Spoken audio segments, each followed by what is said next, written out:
This podcast is independent from my studies at Texas A&M's College of Veterinary Medicine and Biomedical Sciences. This is intended to share knowledge and experiences in the field of veterinary medicine and to share the importance of medicine for the pursuit of science and its positive effects on the general public. So you want to introduce yourself? Sure. My name is Evelyn Beesaw. I am a second year vet student at Texas A&M. I'm from Bryan, Texas, and I want to do small animal medicine, maybe feline only. Cool. No, I'm always surprised to hear that you're from Bryan. That's so strange. Yeah, I feel like we talk about that a lot. I was talking about it with Dr. Goodman today, Yeah. actually. And anytime I say that to any of the professors, they're like, oh my gosh, Is that's he, crazy. is he from Bryan? No, I don't think so. Okay. But just like the fact that I grew up in a college town, you don't think about Bryan College Station as having locals. I feel like Yeah. it's just you think about just students only. Yeah, every house that I see, I'm like, oh, a college student lives there. Yeah. Like, were you far enough away from campus to where? Yeah, my parents live in North Bryan, which is like 30-ish minutes from campus. And so and it was like 20 minutes to my high school. And I grew up on some land, so I didn't really come to College Station ever. And a lot of my life revolved around the students being in town because, as you can imagine, this place is a ghost town when the students aren't here. And so, like, we could not go out to eat at 5 o'clock, 5:30, 6 o'clock on like a weekday Hmm. because that's like, oh, the students will be there. So my parents were like, we're not going. Interesting. Because we never, like, I guess back home, we never thought about that because every day there's always a lot of people, but it was never primarily students of any sort. That's fair because you're from Dallas. Mm-hmm. Yeah. So it's just Louisville, people specifically. always. Yeah. Yeah. We were actually, me and Julia were working one day and Dr. Mays came by.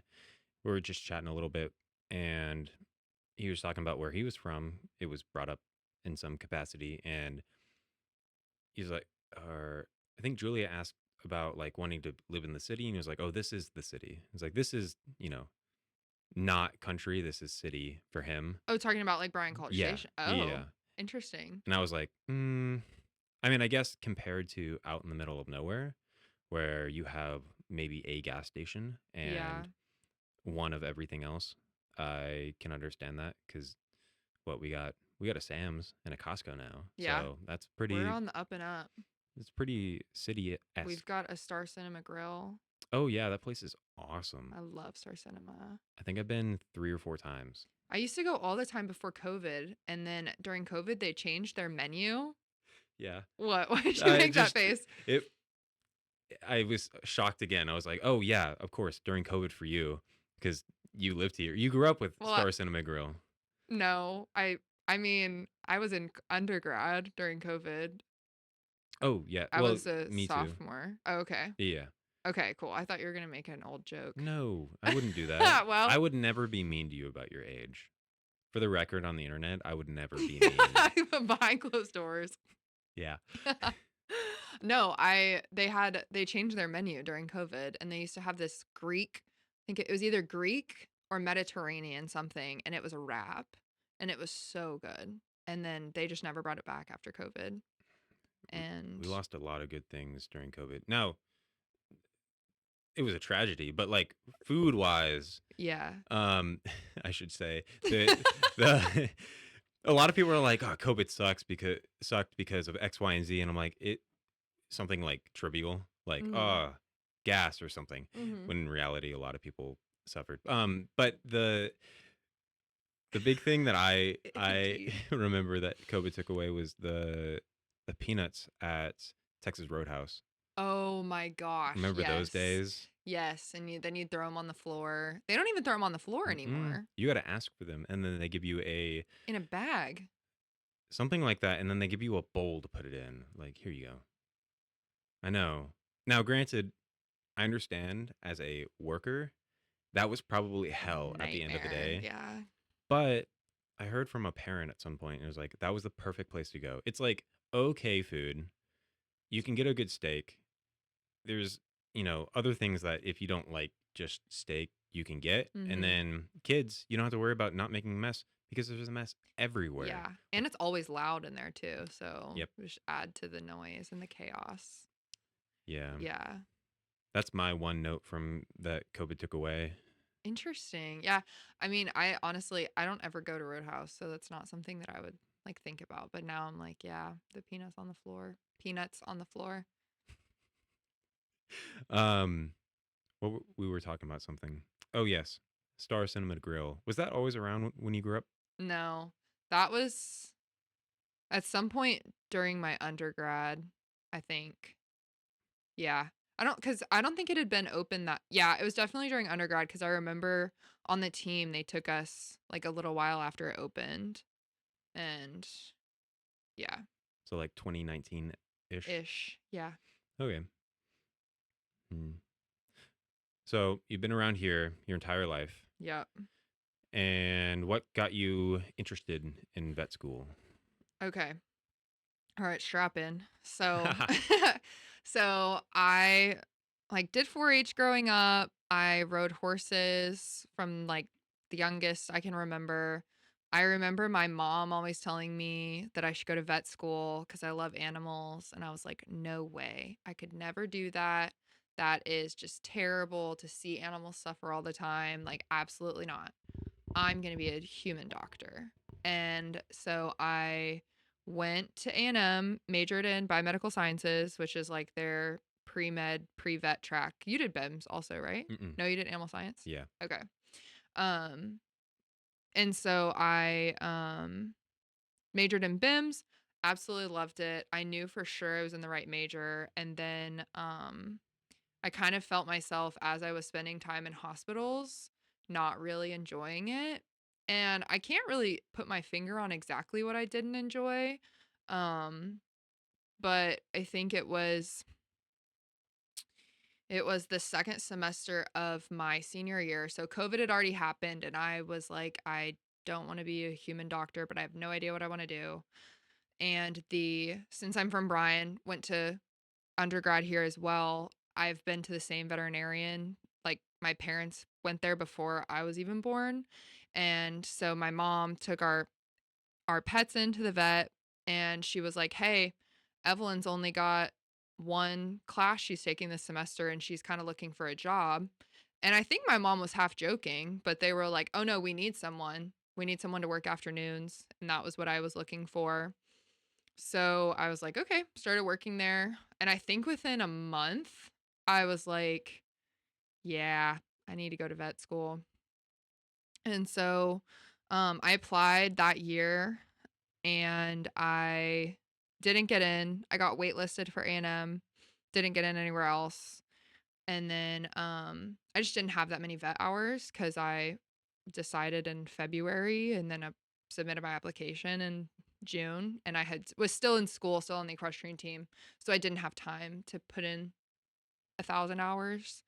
And I was already taking a gap year because I had applied to medical school before, didn't get in, didn't really, I didn't really try. I didn't submit any secondary applications or anything for medical school. So anyway, ended up having to take 2 years of gap, got in my second try to A&M, got waitlisted at Texas Tech, and then now I'm here.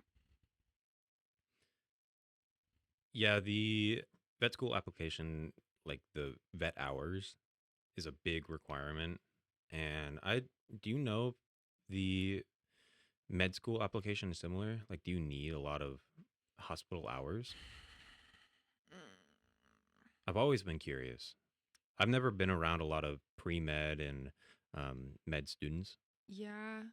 I mean, I'm going to be real. I never took my med school application that seriously because I think by the time it came around for me to apply, I was already like had one foot in, one foot out.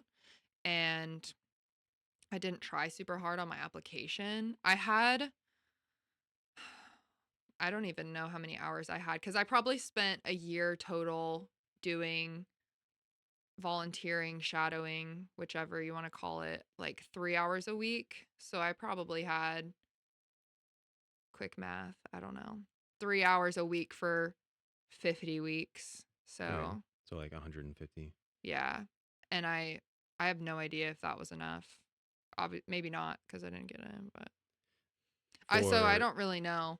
The biggest difference between the med school application and the vet school application is the MCAT, mhm, and because like we don't have to take a GRE or any sort of, well, most schools. like 6 of them out of like the 30-ish that we have require the GRE, and it's um not the top ranked schools.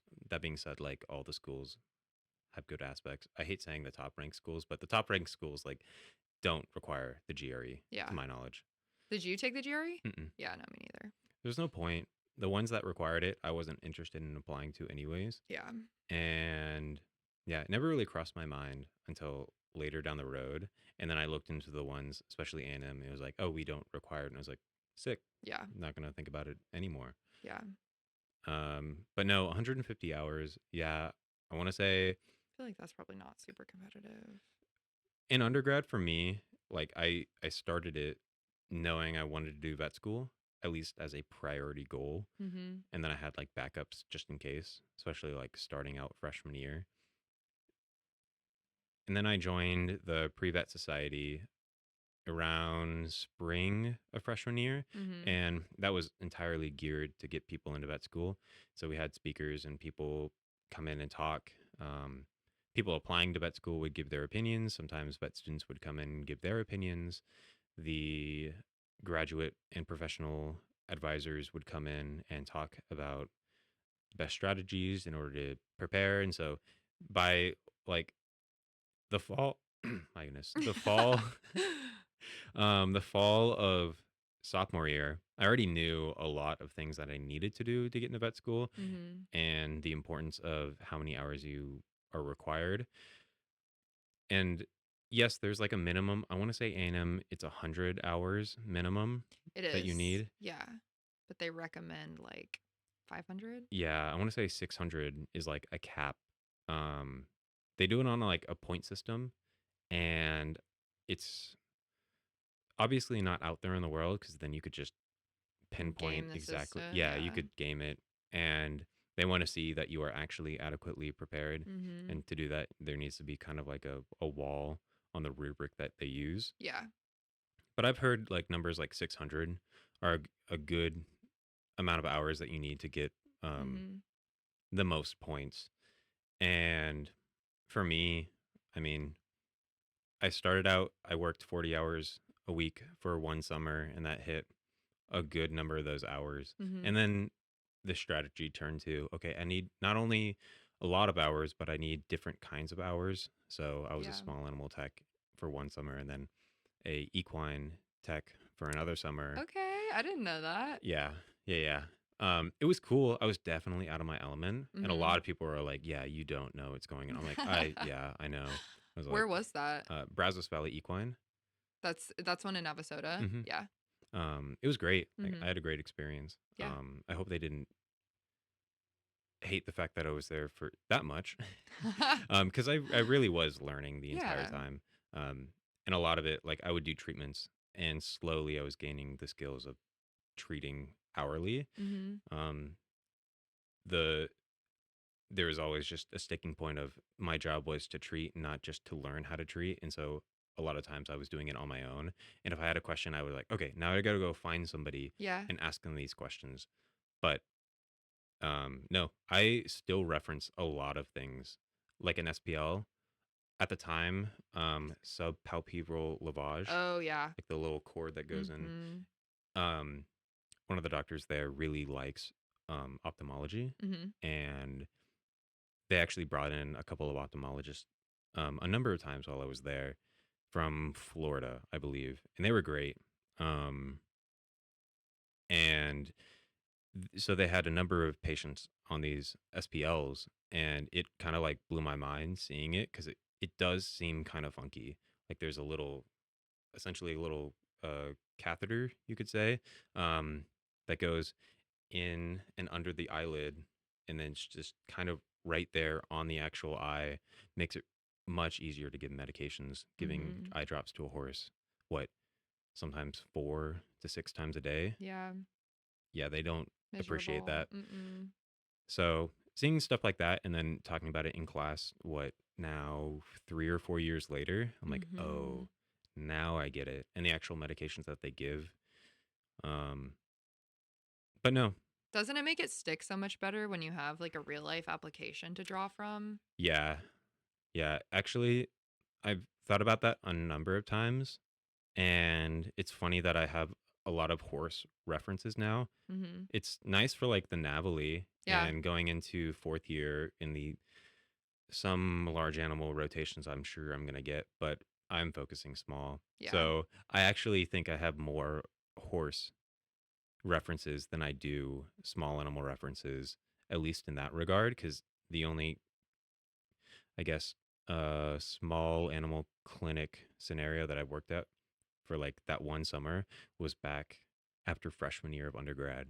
I knew nothing. I started doing the laundry for like the first week, and they're like, okay, now we're going to teach you how to hold the animal. And then eventually it was like, okay, you can observe us placing a catheter, drawing blood. And then eventually they let me do it. And then I Like, did they like, just eased you in slowly. yeah, yeah. And they also, they needed the hands, Mhm. like a lot of clinics do. Yeah. But, So did you got in straight from undergrad to vet school? You didn't hmm take any gap? no. So you never got, like, the feedback form from. Mm-mm. Okay.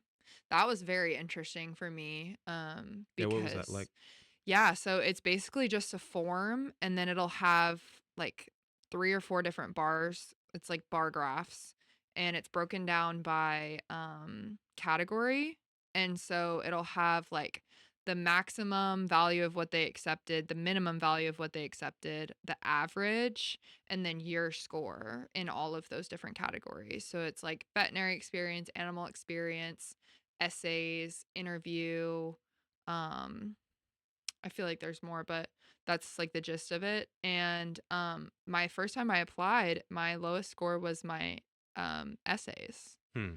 which I was very surprised by because I didn't really think that those would be weighted very heavily. Um so then the second time I applied, I had Dr. Henricks, who was my like 4-H leader growing up. Then she worked at A&M. She had a repro research lab doing equine IVF.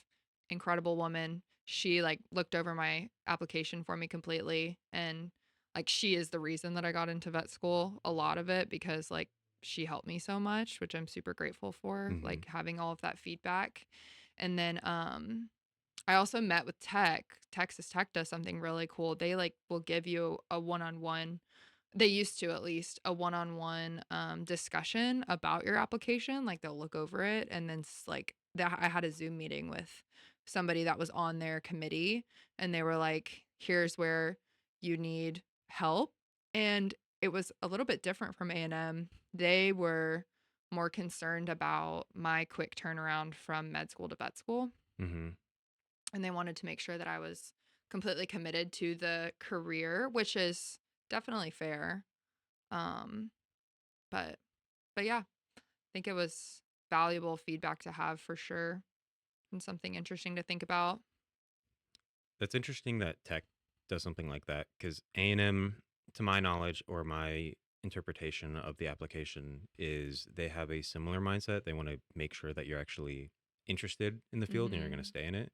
Because there are statistics that have been thrown out about the number of veterinarians that stay within the first decade of practice after Mhm. graduation. And it's a lot larger of them would leave. I cannot remember the amount, and I don't want to throw any numbers out and be wrong, Yeah. but a lot of them do leave within like the first 10 years. Mhm. And so I think large vet schools like A&M and now Tech are kind of taking it on the responsibility of being, okay, we need to Mhm.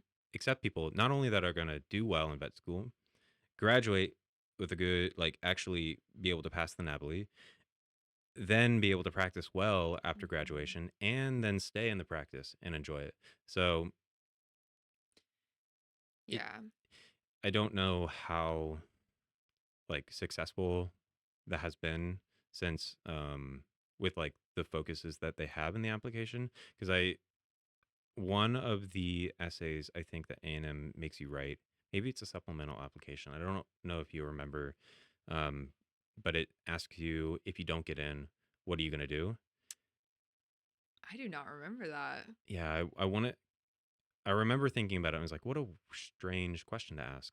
Like, if we say no, what are you gonna do next? Interesting. I do not And remember that at all.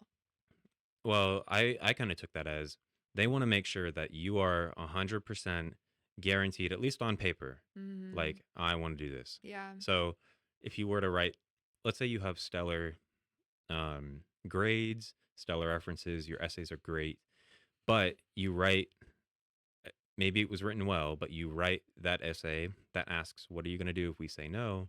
And you say, well, I would probably do something else because I don't want to wait another year to potentially not get in again. Mhm. And they would take that as maybe this person isn't as dedicated, Mhm. and a speed bump like that, like 1 year is not the end of the world. Yeah. There are a number of clinicians that I've met who are like, yeah, I didn't get in on my first time. I didn't Yeah. get in on my first three times. Yeah. Same with residency. And then now they're like super amazing clinicians at a Mhm. really cool uh, university hospital. And so that was weird the first time I saw it. I was like, why would they? And now I'm like, yeah, That's what it was for. if I was on the application board, I would be like, yeah, I want to make sure that the people we are accepting aren't just good on paper, but or not good students on paper, but like actually committed on paper. For sure. Yeah. And that could have also been that aspect is what they hurt me for on my essays. Not maybe not necessarily that they were written poorly, but there's not really another spot on the application for them to evaluate your dedication Hmm. to the craft. So could have been that. I don't know. We're here now. Yeah, what's it like now? What's like vet school Yeah, like? I mean, we're going in, we're almost done with the second year. Yeah. We're almost halfway through Yeah. entirely. Yeah. I really resonate. I try to always remember the piece that which like Will is really good about reminding me, but like that so many people want to be in vet school and I'm lucky enough that I am in vet school and it can be hard. And for some reason, even though we haven't had exams, these past 2 weeks have been kind of brutal. I think just I kind of got a little bit behind when we had that big rush of exams. And so then, like, trying to catch back up, and then also like the preventative care assignment, which was very long. A Um, large assignment in one of our classes that essentially was an entire semester project. yeah, that I waited until the week before to do exactly what Dr. Trimble told us not to do. So Yeah. sorry about it. And so and then also like I'm national VBMA president. And so that also takes up a substantial amount of my time. And so I think just trying to remind myself how lucky I am.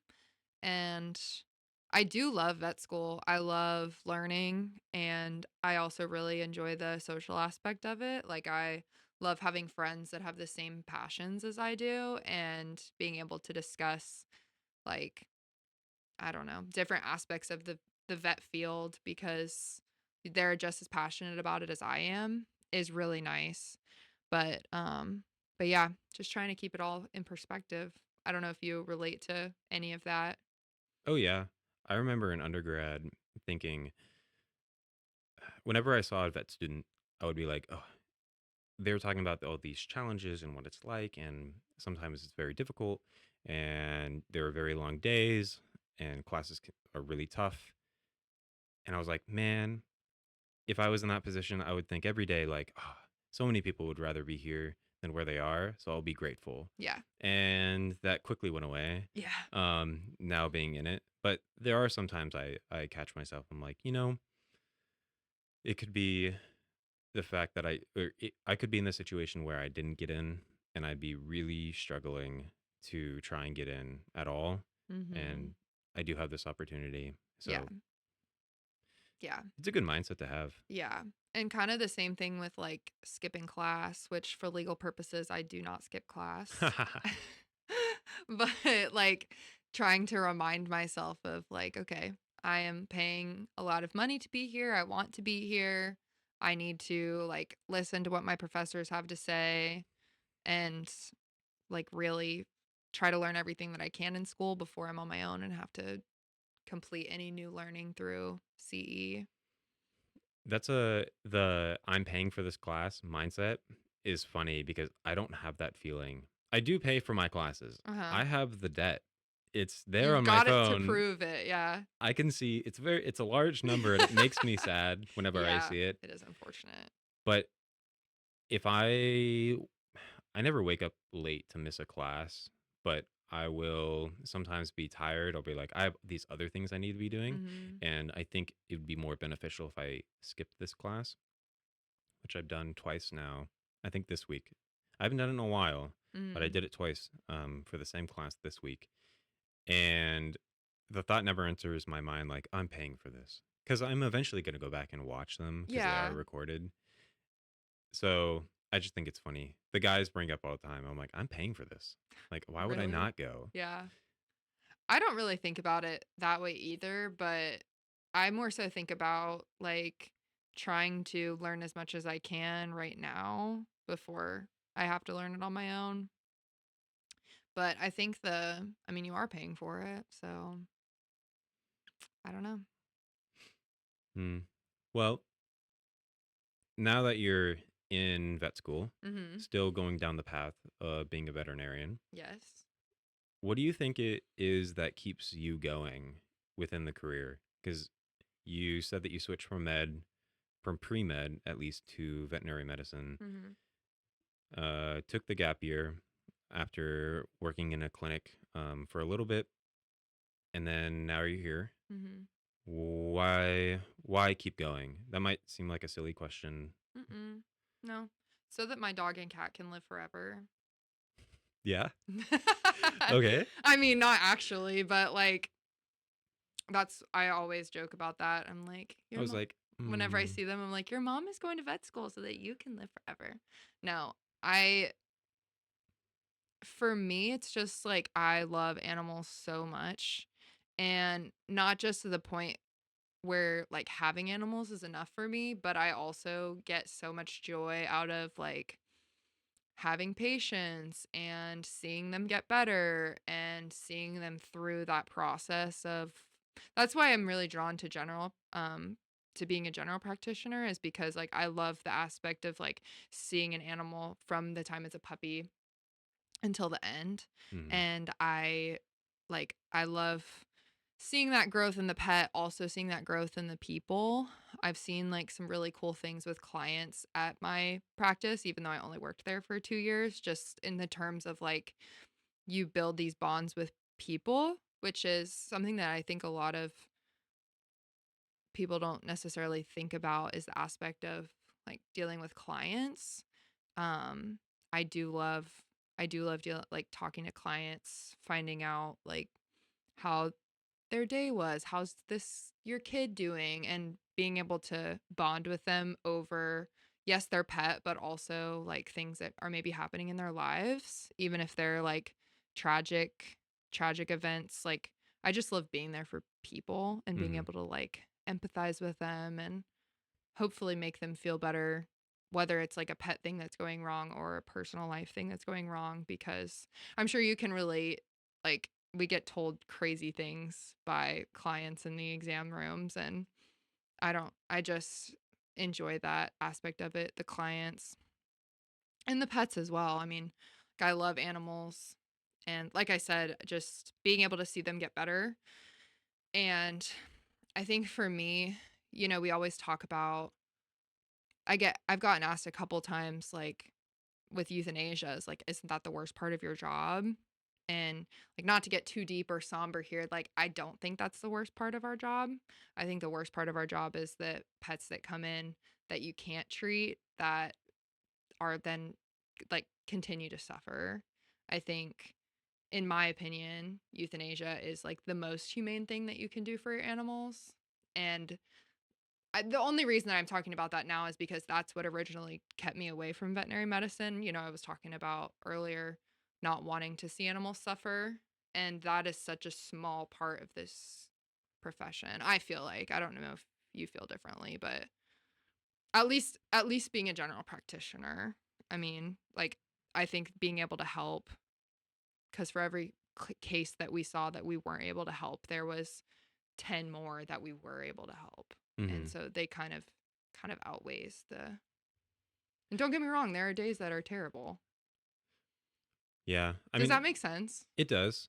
And it's kind of interesting to think about as a general practitioner bringing in clients.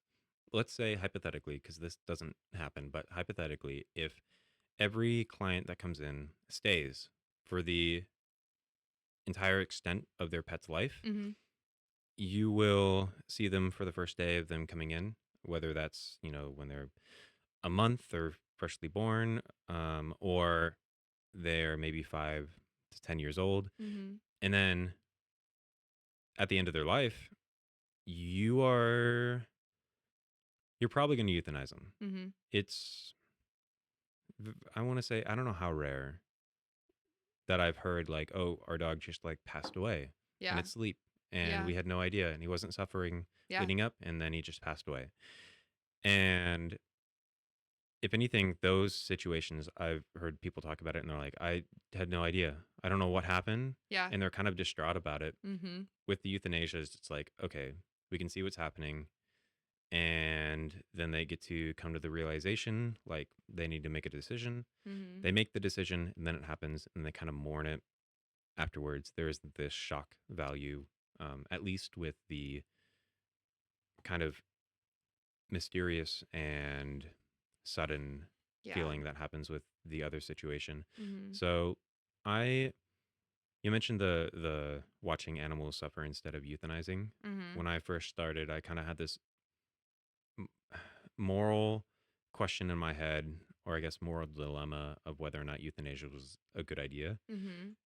It was actually at that first practice. I remember they were talking about it, and I was like, okay, I need to figure this out now before I go any farther.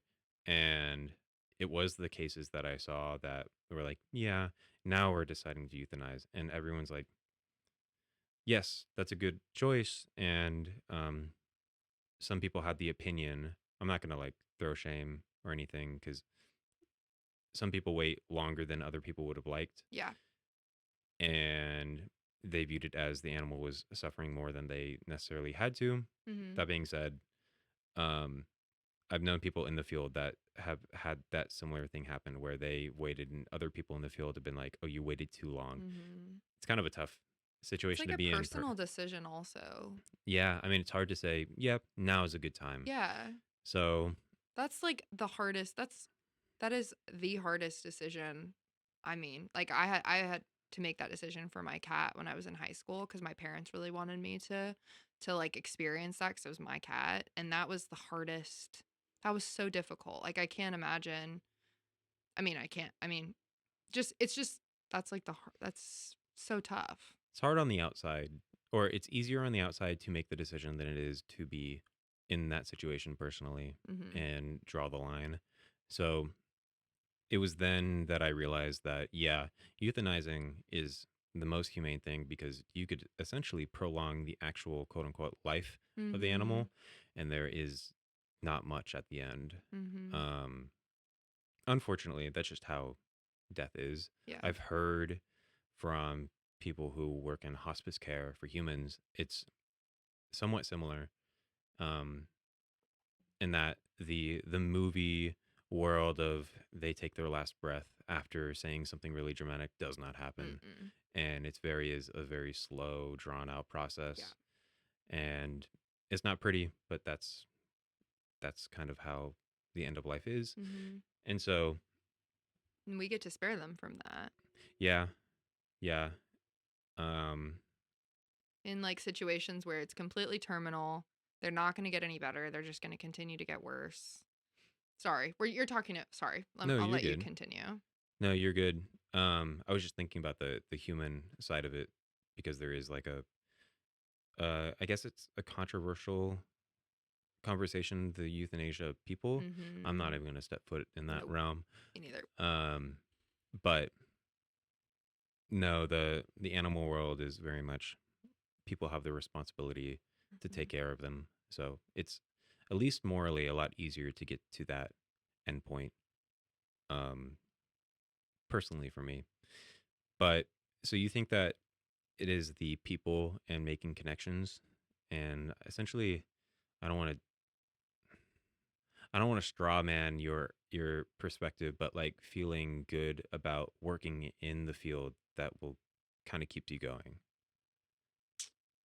What do you mean? Like, Because you said that you enjoy making connections with people, mhm. making connections with the animal, and kind of Mhm. and being with them throughout that process of that animal's life, Yeah. and actually probably over the lives of multiple animals with the same Mhm. owner, Hopefully.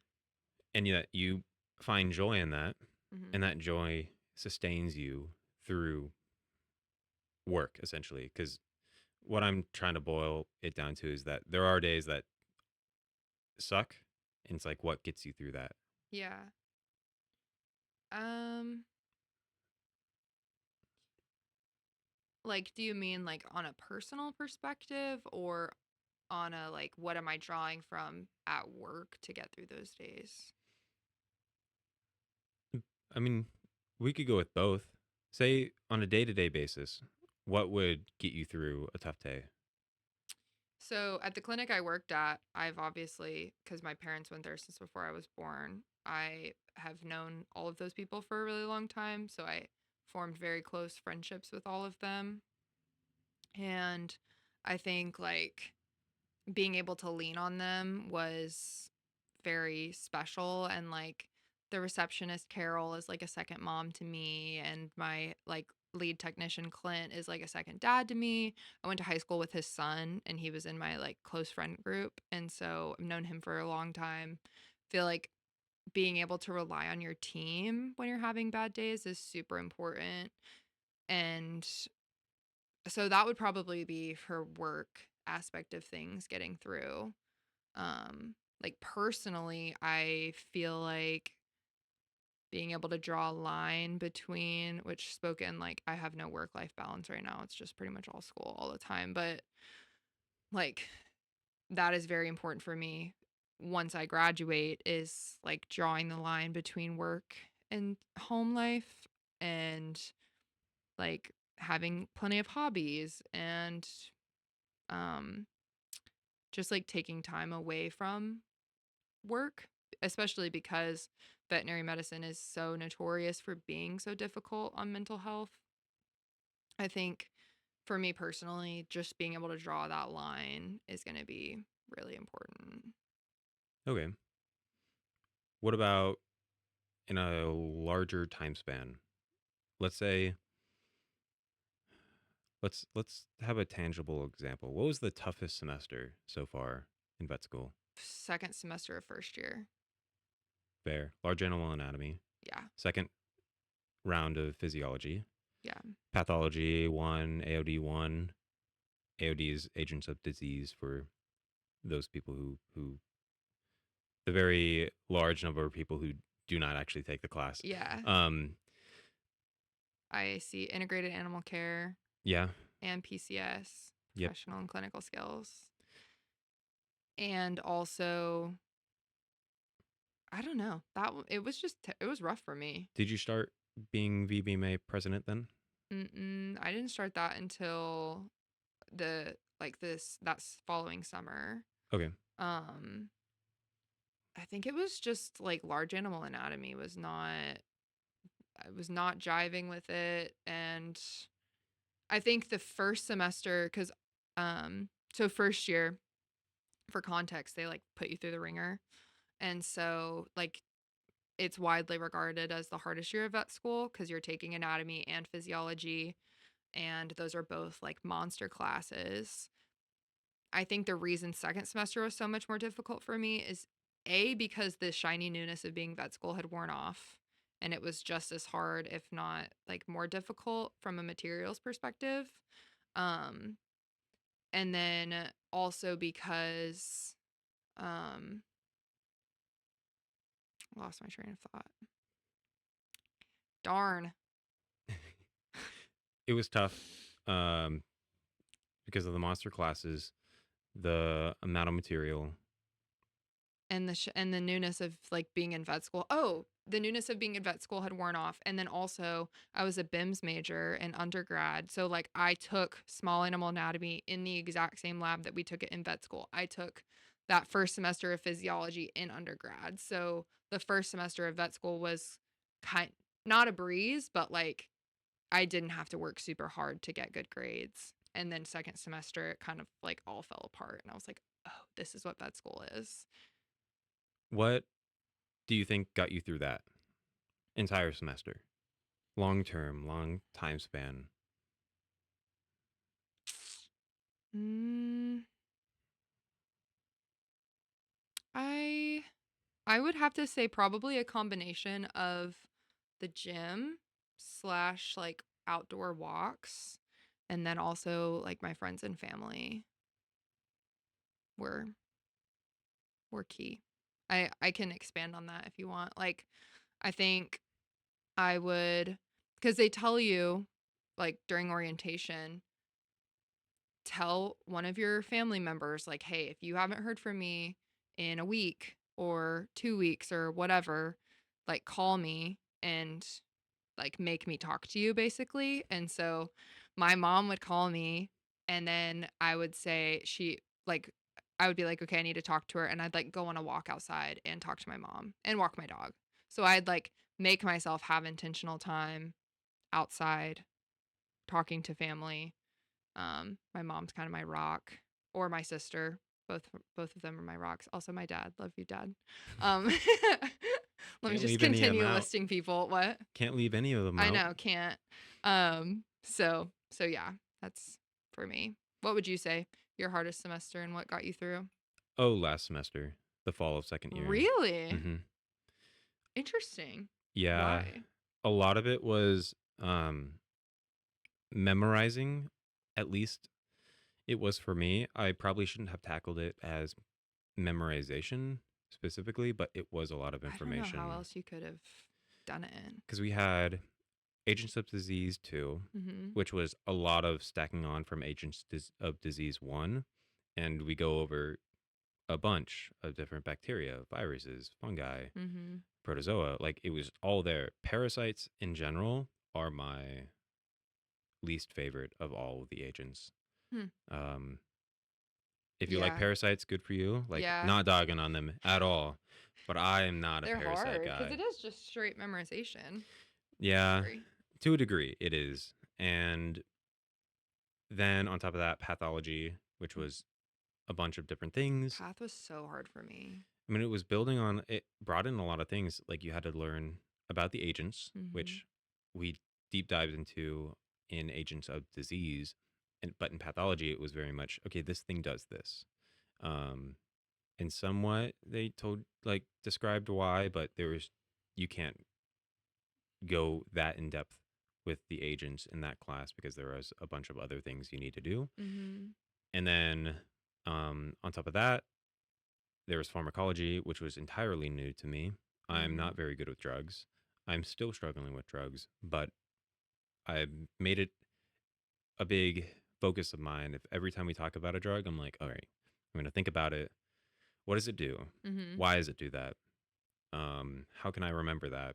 So the drugs that they hit on a lot in our organ dysfunction class for that 1 week, I Mm-hmm. was like, I need to know these. Like, I need to figure these out. And they stick a lot better now.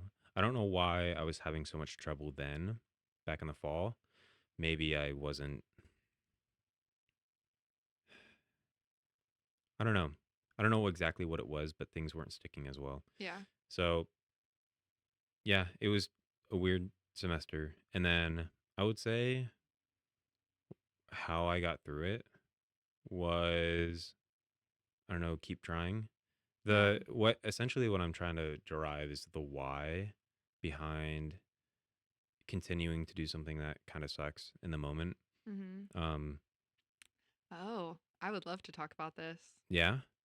Yeah, I love David Goggins. Mm-hmm. I don't know if we've talked about this before. Probably. I don't think so. I have had like a super health journey.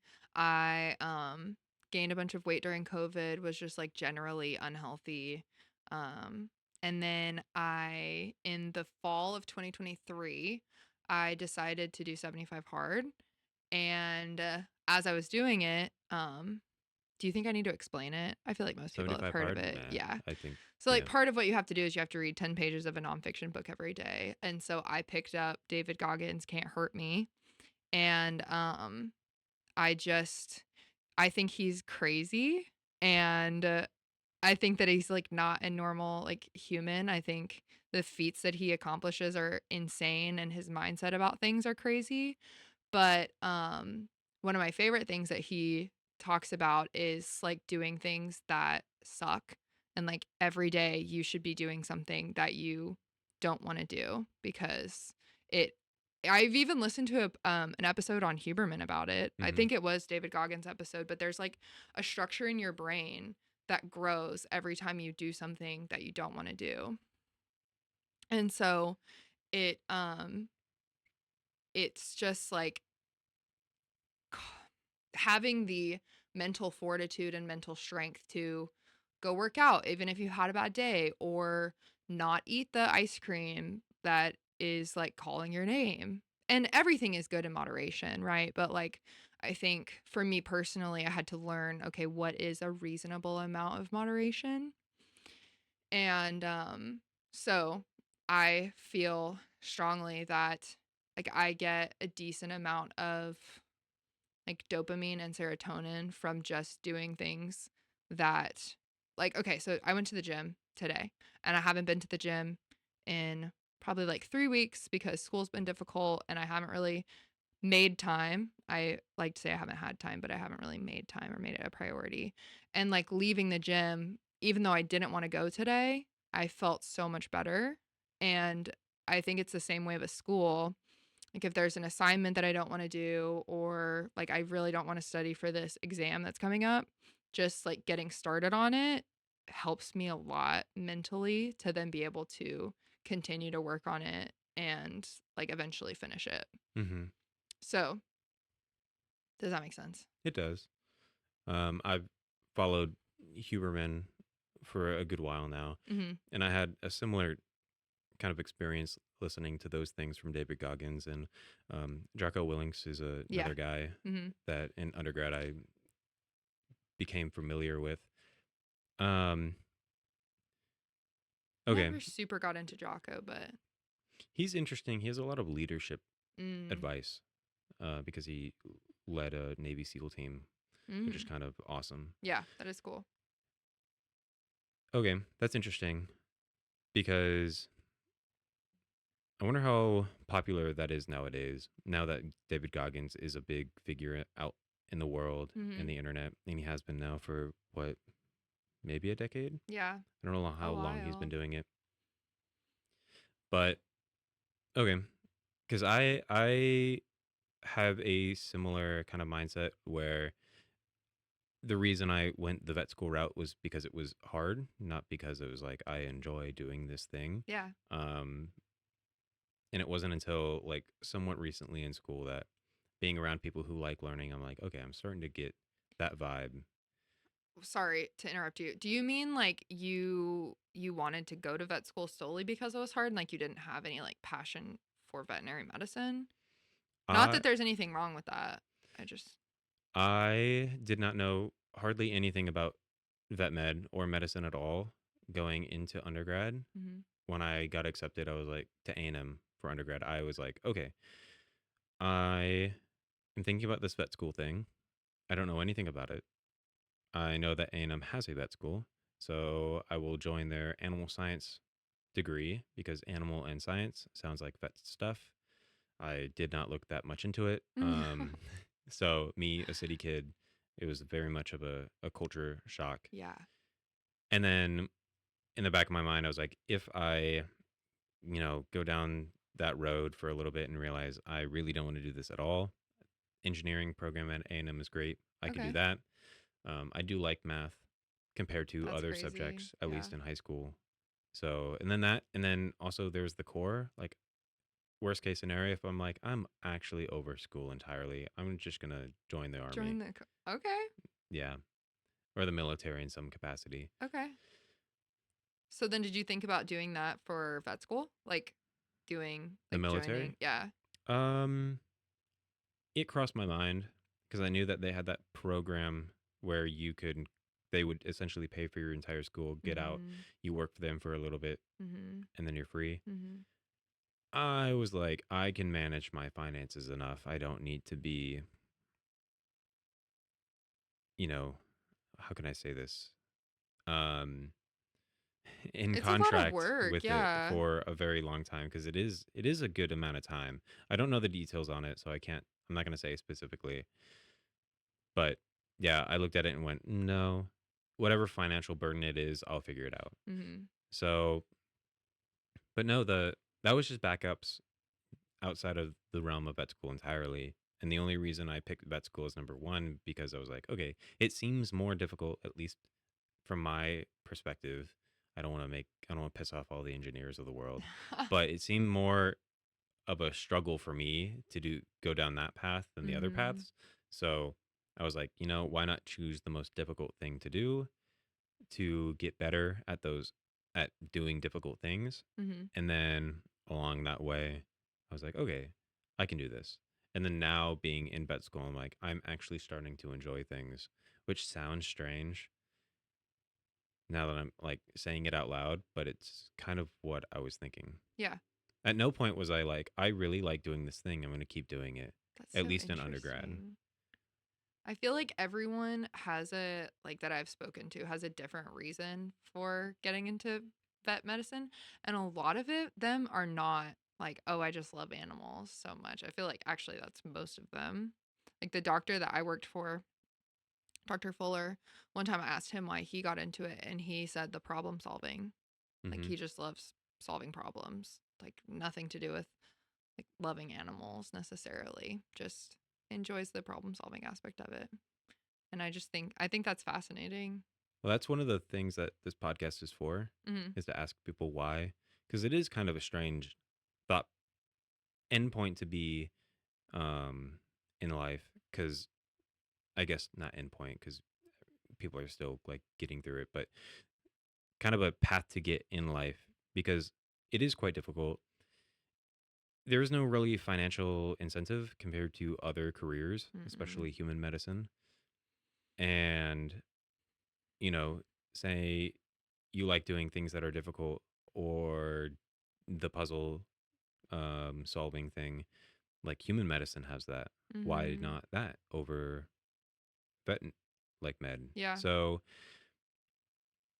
I don't know. I want to bring people on who can kind of Yeah. talk about what their thought process was. Be interesting. Um, well, I feel like I've talked more than you have. Really? Yeah, but the Interesting. I don't feel that way. you said that you were VBMA president, Yes. and that's a lot. It is a lot. Yeah, I see you doing that all day, every day. Yeah. I'm just always answering emails in class. I get so many emails. I love it. I love the VBMA. I feel very passionately about it as an organization.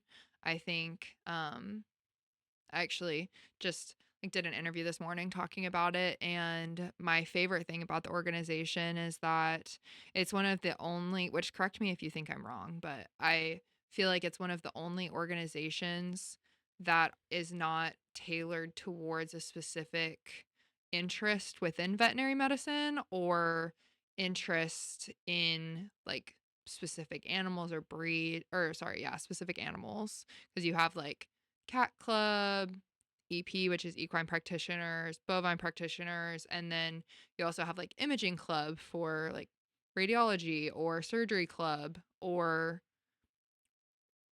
you know things that add on to like the veterinary side of veterinary medicine versus VBMA, which okay, so for context, VBMA stands for Veterinary Business Management Association.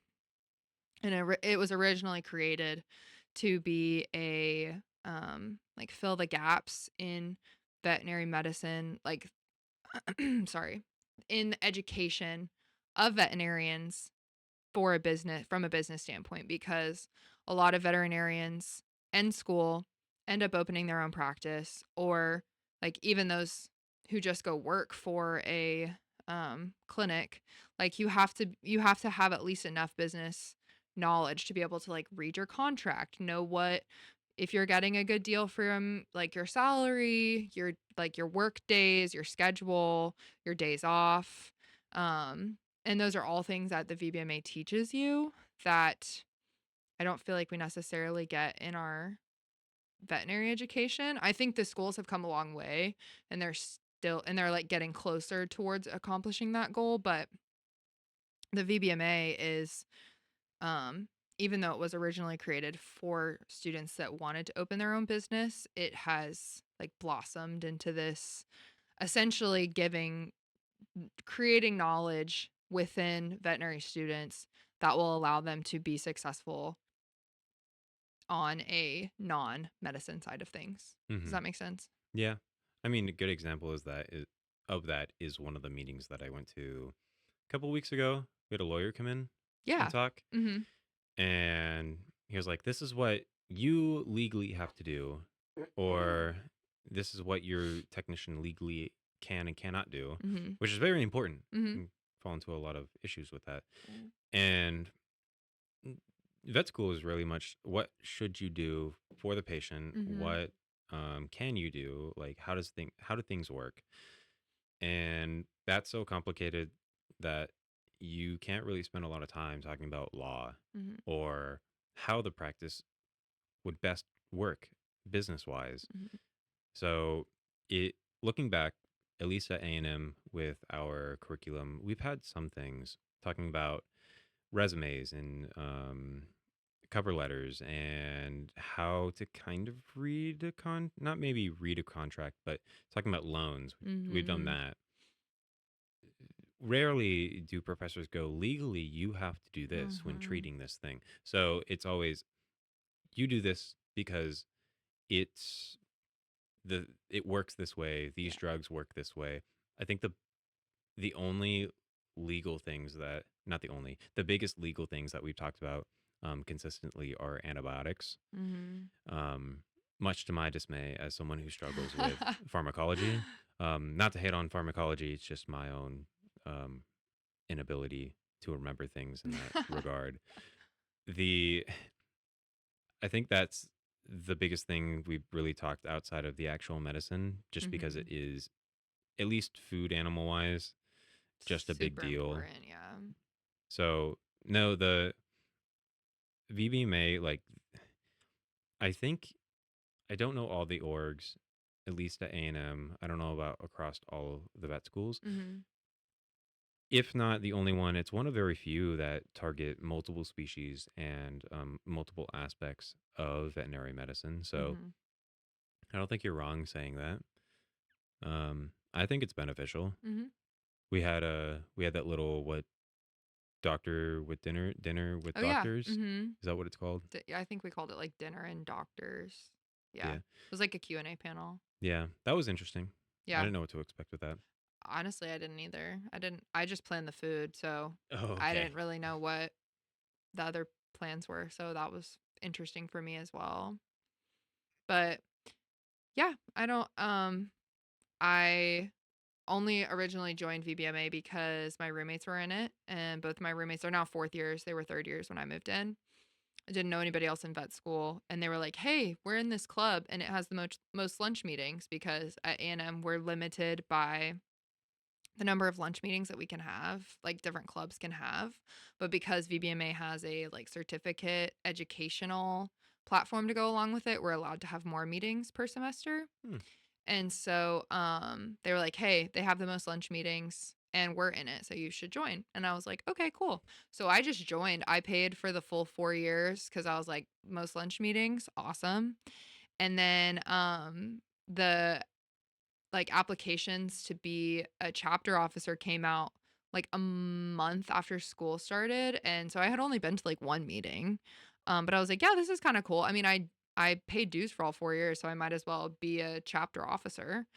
And then they were I applied to be a chapter officer, got it, and then we at the national board put on um our yearly officer training every year, and we invite all of the chapters from across the US to come join and get trained in their position for the coming year.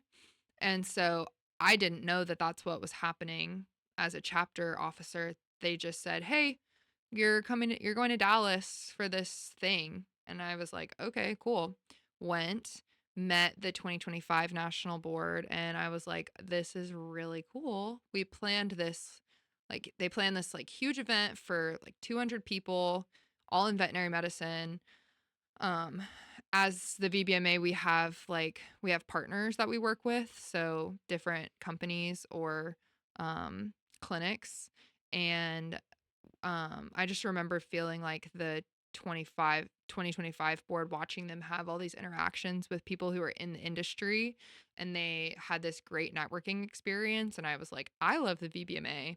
And also, I want that. I want to be well connected. I want to meet all the people. Goes back to that, like what we were talking about with why I'm in veterinary medicine in the first place, is like making connections with people. I was like, I want to have those connections, and applied to be on the board. And then you apply to be on the board, you don't find out your position until after you've already like been in the role for a month, if that makes sense. Not in the role, but like you accept a position on the national board, and then you find out your position like 2 months later, if that makes sense. Because You they accept the position, but you don't know what position it is. Yes. So, like, you know that you're one of 6 on the national board, but you don't know who's president, vice president, treasurer. Like, you don't know any of that. Do you apply for one specifically? Mm-mm. You just Oh, apply to be on the national board. how do they choose who's going to be in charge? So the cool thing about VBMA is it's a completely lateral board. So, like, even though I'm president, I do not have any more say than anybody else on my board. Like, we all have different jobs, and then when it comes time to like voting about things, we all have equal voting power. And um so when it comes time to like decide, we had like I think 2 hangouts with the 2025 board over Zoom, and we just kind of chat about things. They get to know us and our personality and see how we interact as a group and where we kind of naturally fall into positions. And then we go to VLE, which is Veterinary Leadership Experience. It's in Idaho.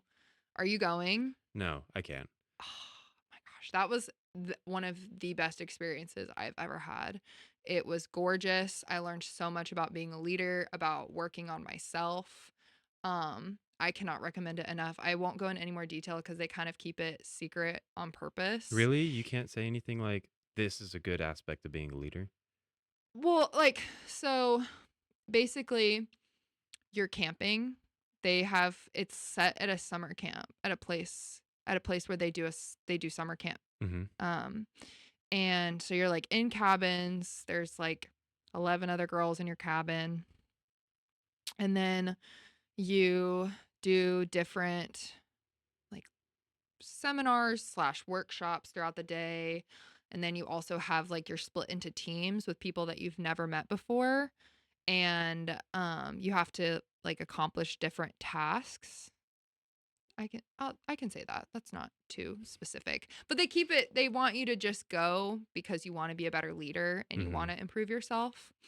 Hmm. And so the VBMA, they sent us there. We're sending the 2027 board there as well. Great experience. Cannot recommend it enough. And then after you come back from VLE, they're like, okay, here's your positions. And then just with the nature of the president position, because I handle all of the external communications for the organization. So, like with partners or with different opportunities that we want to look at, um, like if we're doing a program with SAVMA, like I handle coordinating most of that. And so I had to get trained pretty quickly. The rest of my board waited until after AVMA, which is in July, and then they got trained. Um, but so yeah, that's kind of the timeline of it. Hmm. That's a lot going over the summer. Yeah, it was a lot over the summer. Did you do anything else? Last summer, Mm-hmm.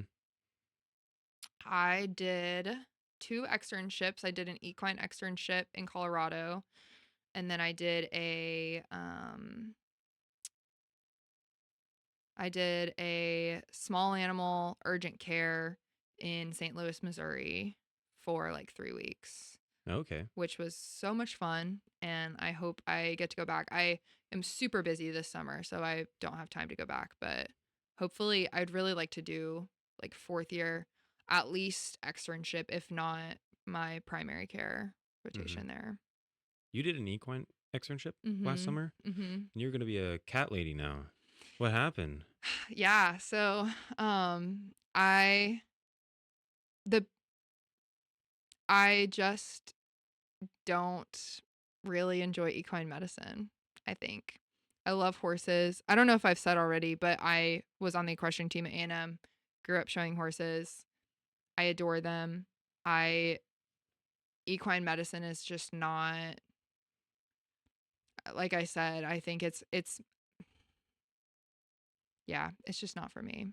I mean, I get it. I'm a small animal person, and I said earlier that I worked at Brazos Valley Equine, Mhm. which working there was great objectively in the space of working with in the equine medicine world.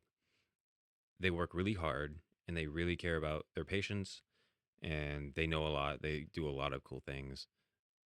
I came away from that like I don't want to do this. Not because the way that they treated me in any way or the like I didn't have bad experiences there. I just was like they're doing this. I don't want to do that. Yeah. And I mean, so I get it. I feel like everybody has to try out things to be able to say, "Yeah, I've done it. Now I Mhm. don't now I know I don't want to do it." Yeah. And I was pretty dead set that I didn't want to do it when I came into school, but then every equine lab that we had, I was like, "Oh my gosh, I love horses." Cuz I do. Um I was like, I might as well just give it a try, see if maybe I do really enjoy it, and I'm just thinking I won't, and I just wasn't for me. I mean, let that be a testament to say just because you enjoy animals doesn't mean that vet med is the perfect world. Yeah. Because, I mean, you like horses, but you don't want to work in that regard with them. I want to own horses, Yeah. but I don't want to work on them. The, what was it? I had a thought. I've lost it. Sorry. No, it's good. It's all good. Um, so now you're VBMA president. You Mhm. do that all the time. Um, I love it. that's a big weight to take on, a big responsibility on top of vet school. Mhm. What do you think drove you? I mean, you kind of already stated your roommates, who are now fourth year, Mhm. were in the org and they got you into the org and you Mhm. paid 4 years up front. I did. That's ballsy. Yeah. I don't know what. I only paid for the semester Really? because I started this semester and I was like, I'm paying this semester. Okay. And then next year, I'll probably pay for the year. Yeah. Fourth year?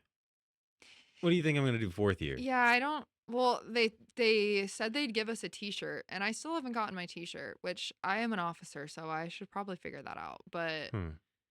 yeah. For what? Being in it 4 years? If you paid 4 years of dues, they were like, "Oh, we'll give you a free t-shirt," Okay. Interesting. that I still have yet to receive. So, What are the fourth years you can do that are signed up for VBMA? I know that I'm sure they have access to all the meetings, but they're in hospital. I think theoretically, like if you um like want to slash have time, like you're still allowed to come over for meetings. Mm-hmm. But I think like seeing my roommates go through 4th year, like they have no idea what their schedule is going to look like. And so they can't sign up for lunch meetings because they don't know. Yeah.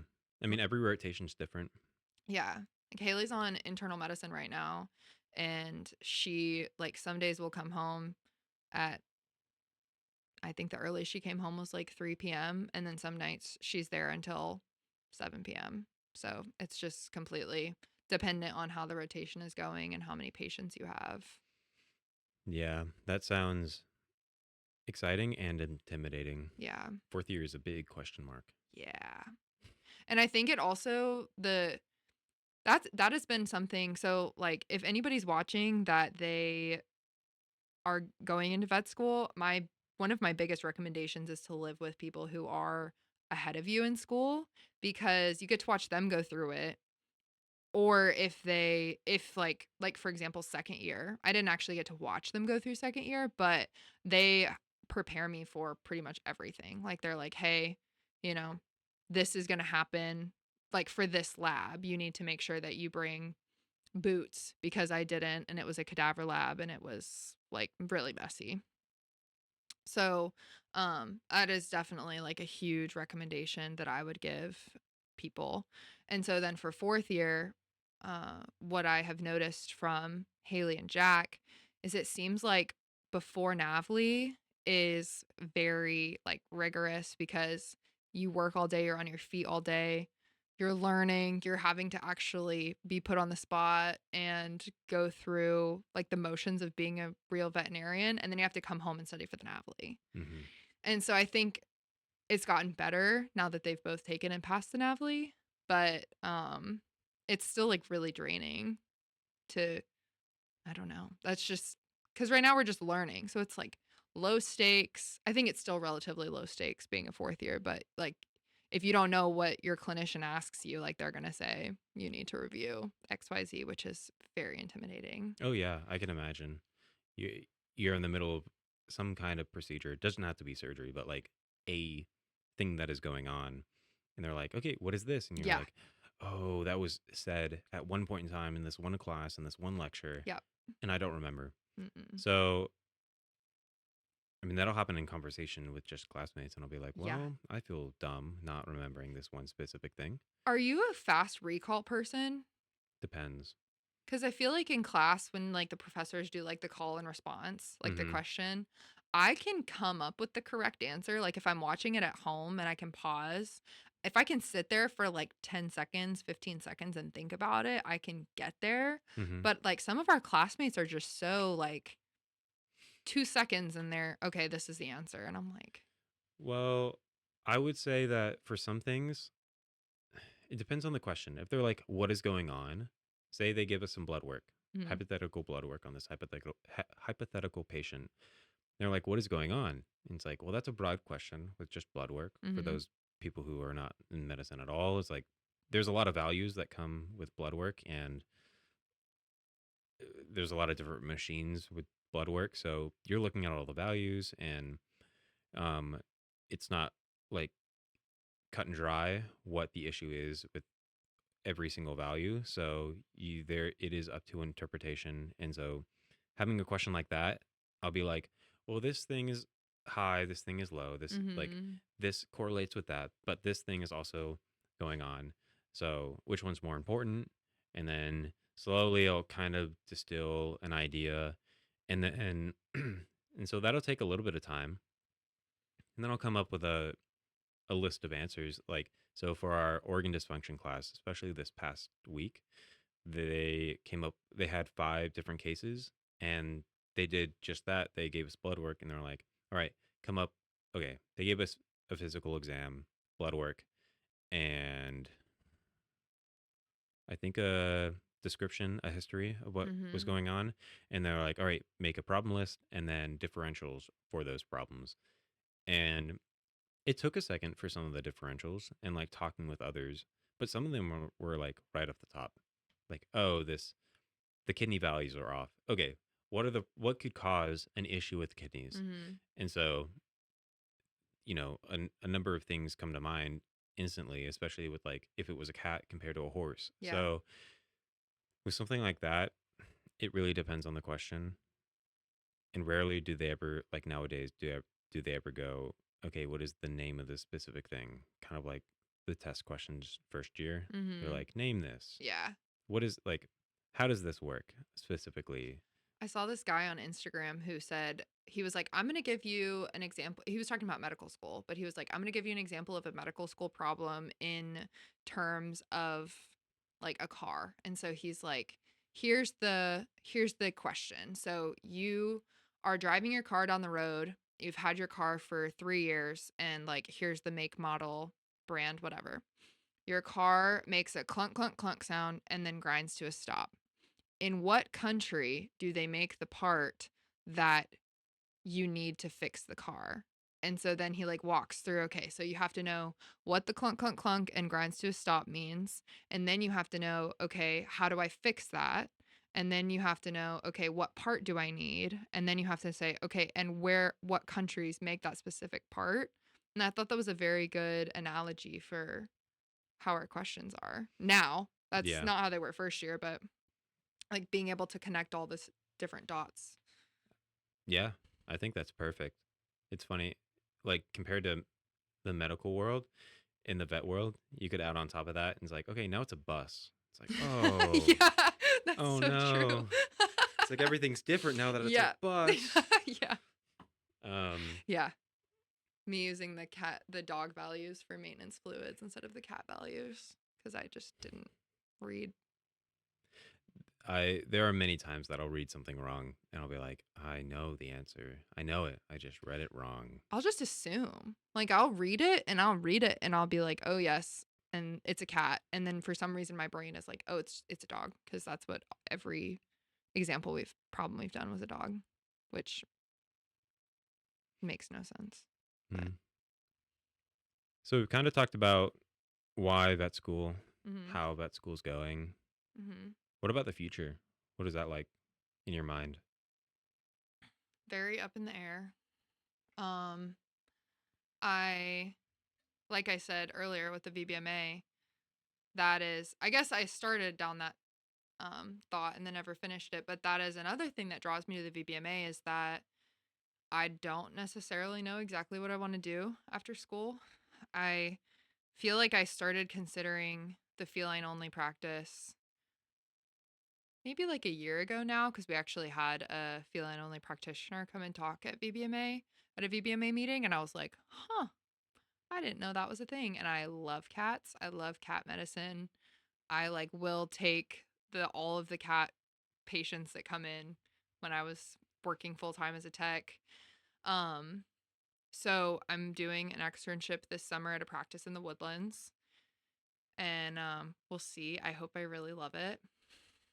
And then I think for me, definitely would like to leave the state of Texas at least for a couple years, and then eventually I see myself coming back. But um, I think I don't. I don't know. As far as working at like a huge practice or a small one, I think I'm kind of just expecting the right opportunity to fall in my lap. And it kind of seems like that's how everything has happened for me so far, like with deciding to become a veterinarian and then like getting into A&M and then like even everything with VBMA. It just kind of, I don't feel like I ever made a conscious decision of like, this is what's going to happen. It just kind of happened and then ended up being the perfect opportunity for me. And so I'm fully expecting that that's what's going to happen with my career as well. I mean, that's fair. A lot of things I feel like I've heard of people getting experiences just kind of in general with them falling in their lap or I guess coming across their desk, which is not like a metaphorical desk. Hmm. Um, you want to leave Texas for a couple of years. Where? Where do you think you would be? I think it just depends. I don't really. You don't know? Like you thinking north, get away from the heat? Well, I think if I was deciding, I I honestly probably would have loved to work at that practice in St. Louis. Um, I think it for me it would be more about finding the right practice than necessarily where I ended up. Mm-hmm. Because I think I could be happy anywhere. But I I think now it just kind of depends also on Will and where he ends up going because I'll probably just follow him. Your significant other My significant for other, those. who is also in vet school, You mentioned him yes. earlier. I was like, how do I introduce him as your significant other? But I mean that's a good point. There's always a number of factors that go into that. At least for me, I have a similar opinion where the practice I work at or wherever I do end up working at is more important than the actual location itself. Mhm. So I'd be fine if my world is fine being in a different state than where I am now, then cool, Yeah. whatever. Um, at least that doesn't like bog you down in what's a good way of, I guess, put blinders on in regard Mhm. to your options. Yeah. And I think also, so like Will wants to do radiology, and so I would just go wherever he ends up getting a residency. Uh, and so I think that's also nice because I definitely know I don't want to be in the state of Texas. He most likely will not be able to get a residency in the state of Texas. And so, I mean, he could, and that would be fine. But, and so I also have that weight off my chest of like, okay, I have to figure out where I want to go because it's just going to be wherever he ends up. So it'll be, I won't have like, what do they call it? Decision fatigue? That's a thing. Yeah, I've never heard of that. we talked about it a lot when we were planning national meeting because we have all these like decisions we have to make about like how we want the schedule to go and how we want the food to be, and you have to make so many decisions, and then by the time we actually got to national meeting I was like, I can't make any more decisions, like just do whatever you think is best. So Oh, I definitely get that. yeah. Planning events for our class, when Oh barbecue came yeah. around, the actual day of barbecue, I was like, some people were like, "Do you want to do this?" And I was like, "I don't care. I Yeah, don't care." decision fatigue, I think that's what it's called, but basically that's the gist of it. Yeah, I don't care, just take care of it. Hmm, that's interesting. I've Mhm. never thought about that before. Do you enjoy being an event coordinator? I don't think we've ever talked about this. I mean, I do enjoy it. To like to a degree. I didn't like start out vet school being like, this is what I want to do Mhm. while in vet school. It was more of a, the opportunity was there. Mhm. I think it was the end of first year. Mhm. I starting first year, I knew that there was a class officer team. SABMA itself, I didn't really know about or understand. When you mentioned earlier having a roommate or a number of roommates that were in vet school Mhm. and now that helped you, I think I it would have been nice to have something like that because there were a lot of questions going through vet school on a day to day that I did not know how to answer Yeah. without reaching out to people that I knew. And, you know, I'm sure the people I know that are now a fourth year or beyond would have been fine with me texting all the time, but Mhm. it wasn't the first thought of mine. Yeah. Anyways, the event coordinator position was just kind of open, and I was like, I could do that, maybe. And maybe it'd be kind of cool to have it like on a resume, Mhm. whatever. A number of our friends are on the officer team for the class. So, and now I'm doing it. Um, and it's going. Yeah. I would not have like, I how do I say this? Would not have foreseen that job for you, but I think you're doing a great job. I'm very impressed. I'm definitely not the plan a party, It bring was gonna everybody over. yeah, no.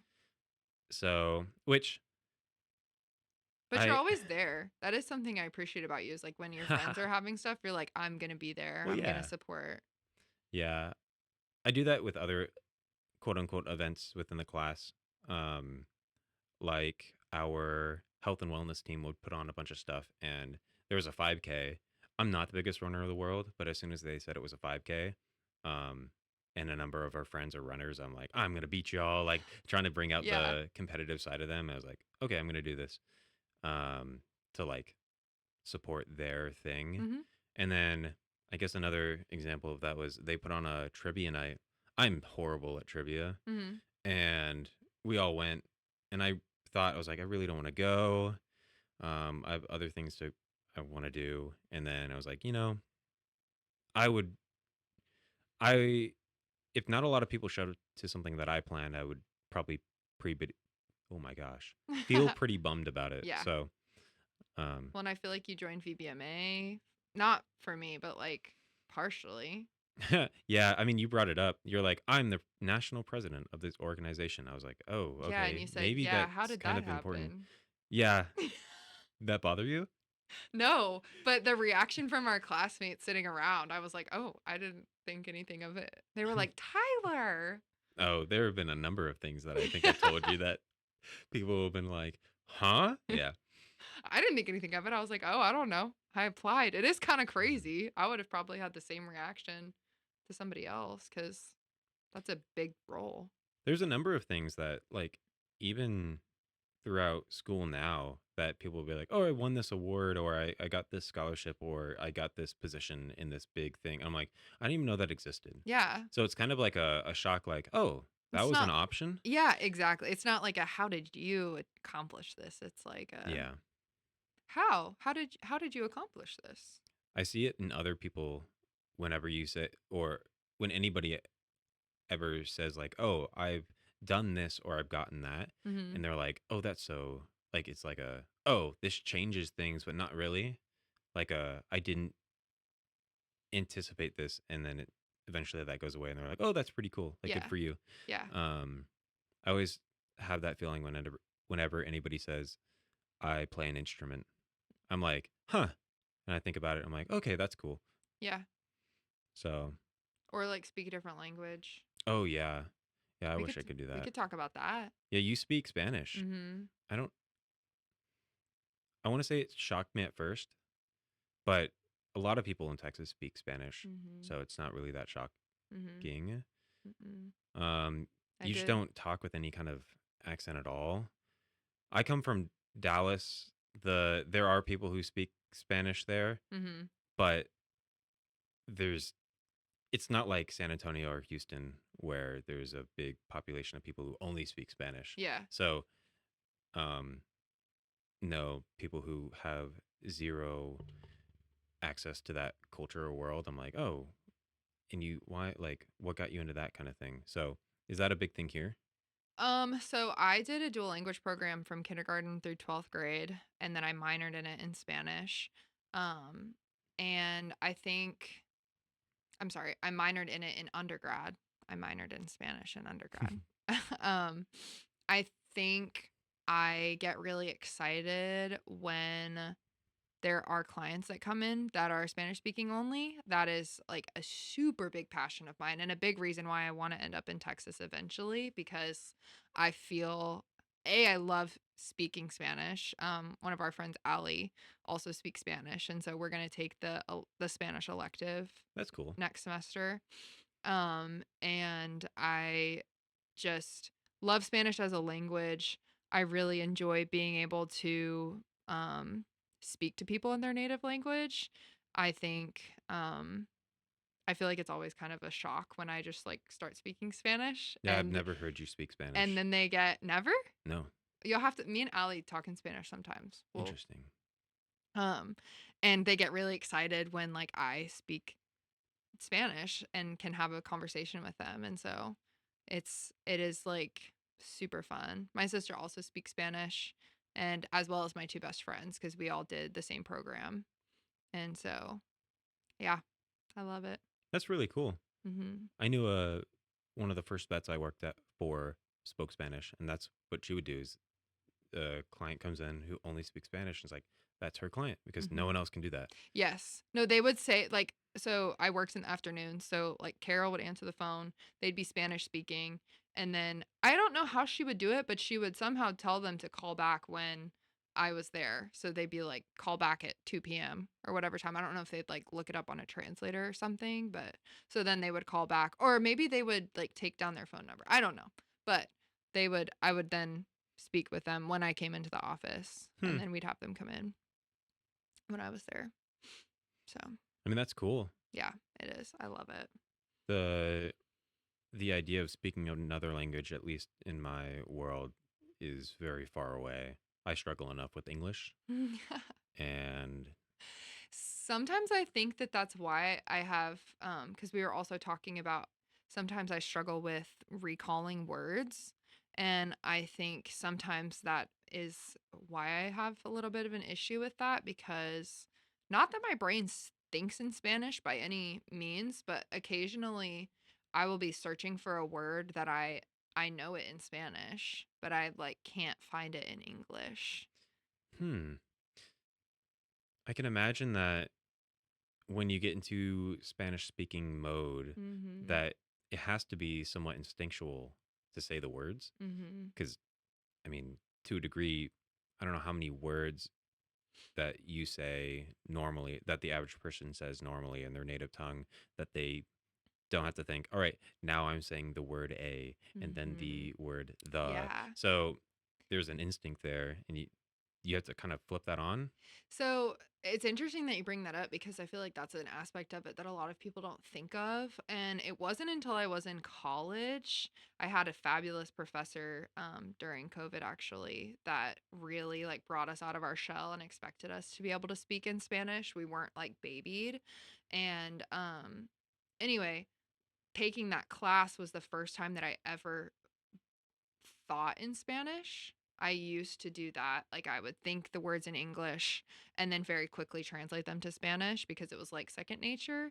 And then taking that class, I don't really know what it was. It was a literature class, and so we did different like I did a song that I had to like analyze, and then we did poetry, and we were expected to be able to communicate with him like off rip, okay, this is what I'm thinking the poem means, but also be able to like effectively communicate that. And so I guess just being expected to think so quickly, I started to think in Spanish. And then I think now anytime I speak in Spanish, I am actually thinking in Spanish. And there are even some days I'll be driving my car and like thinking my thoughts in Spanish and won't even realize that I'm doing it. Hmm. What do you think that kind of opens up to the future? Like, obviously, you can communicate to clients in Spanish. Hmm. What else does that kind of provide, do you think? Um, I remember being, this is a cute story. I remember being at the grocery store and I was probably 10 years old, 11 years old, and there was a lady who had a baby and she was trying to tell the baby was crying and it was like a toddler. She was trying to tell the employee that she had lost the baby's hat, but she was saying it in Spanish. So, like she's just saying it over and over again. And I as this 11-year-old was like, hey, this is what she's saying, and then like communicated back and forth. And that was the first time I really had an experience like that. And since then, I've had other experiences. Like just this past weekend, my sister's getting married in May. Mm-hmm. We had our wedding shower and we had a private room in this coffee house, and this guy just came in and sat down because nobody was there yet. And I like started to say, hey, like we have this room reserved in English, and then he spoke to me in Spanish and I was like, okay, got it, he doesn't speak English. And so then I could just say we have this room reserved in Spanish. Hmm. Because I cannot think of a number, how many times that I've been in that situation, been like, man, if I only spoke Spanish right now, Mm-hmm. that things would be so much easier. Mm-hmm. But I'm sure it happens quite frequently. It does. Oh, you're saying it hasn't happened to you? Like, I can't think of a time. Really? Yeah. Huh. I mean, I wouldn't say it happens to me every day, but I would say like once a month. Okay. Maybe one day I'll learn. If, okay. So I do have Duolingo on my phone, Okay. and That's a solid start. I want to learn Russian. I want to learn Russian. Wait, actually, like if I could like instantly know one language right now, it would be Russian. Hmm. I think Russian is fascinating. Different letters. Different letters and everything sounds so harsh. Yeah. I want to say, good morning. How are you doing? It's a lovely day, and sound like I. Do you know how to say that? No. Oh, okay. Not yet. The Do you know how to say good morning? No. Okay. At least I don't remember. If Duo ever taught me. I'm not good with languages. Mm. I'm good with numbers, not with languages. So that's kind of my kryptonite. Um, Are you an auditory learner or a visual learner? I don't know. The Really? so I've heard some differing opinions on the notion of auditory, visual, whatever learning. Mhm. I've heard that it doesn't really, I don't know if exists is the right word. It's not helpful in the act of learning. I've heard that the studies show for the people who are pronounced as auditory learners, if the material is provided in that auditory manner, that their grades are higher. And I think that the evidence shows that that is not true. I Interesting. cannot like cite any sources. This is all what I've heard Okay. from Is this people. hearsay? Yes, hearsay, which kind of makes sense. Part of me is like reading compared to listening is uh, more challenging. It definitely takes more effort for me, at least, to read something than it is to listen to something. I disagree. That's very interesting. But that being said, I can't say that I learn it any better listening than I do reading. Sometimes reading it makes me have to focus more, and so therefore I remember it better. Sometimes writing it down makes me focus more compared to reading, so I remember it. Sometimes listening to it, it's more coherent, and I can focus more on the actual material and thinking than the energy it requires to take in the information itself. So then I remember it. I don't know if there's one way over the other that's best. That's interesting that you bring that up. Um, because now that you're saying that, I do kind of feel the same. I am a self-proclaimed visual learner. Here, bring the mic where it's Oh, like in your direction. like where? Like here? Yeah, just like the barrel's facing you, Okay. essentially. I'm kind of like leaning off. Yeah, Is you're that good. what's the issue is? Yeah, you can like rotate it if you want. Okay. Um, so I am a self-proclaimed visual learner, but for some reason I can hear Dr. Stewart in my head saying horses are adrenergic sweaters. Mm-hmm. And that, like, there was a question on one of our exams that was like about that, and I just knew it because he had said it in class, but I didn't actually have it written down in my notes. And so that is interesting that you bring that up because I think some things do just stick because they're said. But typically I feel like I need to see it Yeah. written down. So like the act of reading it is more helpful. The act of staring at it is more helpful. Staring at what? The words? Mm-hmm. Okay. So like Does that involve staring at them without reading? no, like I'll read them, but so the way that I mostly study is typing out all the notes and then going through and highlighting them and writing notes out to the side to help me remember them. Okay.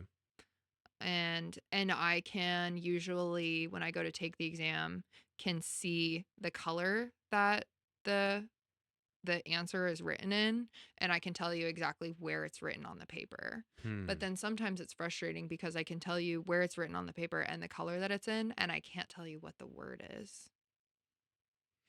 Yeah, that sounds a lot like remembering your notes. Mhm. I guess it is remembering your notes. Another way of saying that, it sounds a lot more like memorizing. Yeah, The versus like learning. well, can you say that you didn't learn it if you can remember it because you remember seeing it in your notes? Um, I I would say a good example of that for me, or at least learning in general, would be physiology, because physiology was a class where remembering every little thing was kind of tricky. Mhm. But if you could build it and kind of build this own little world and more like act within it, then it was a lot easier, at least for me, to answer questions. Yeah.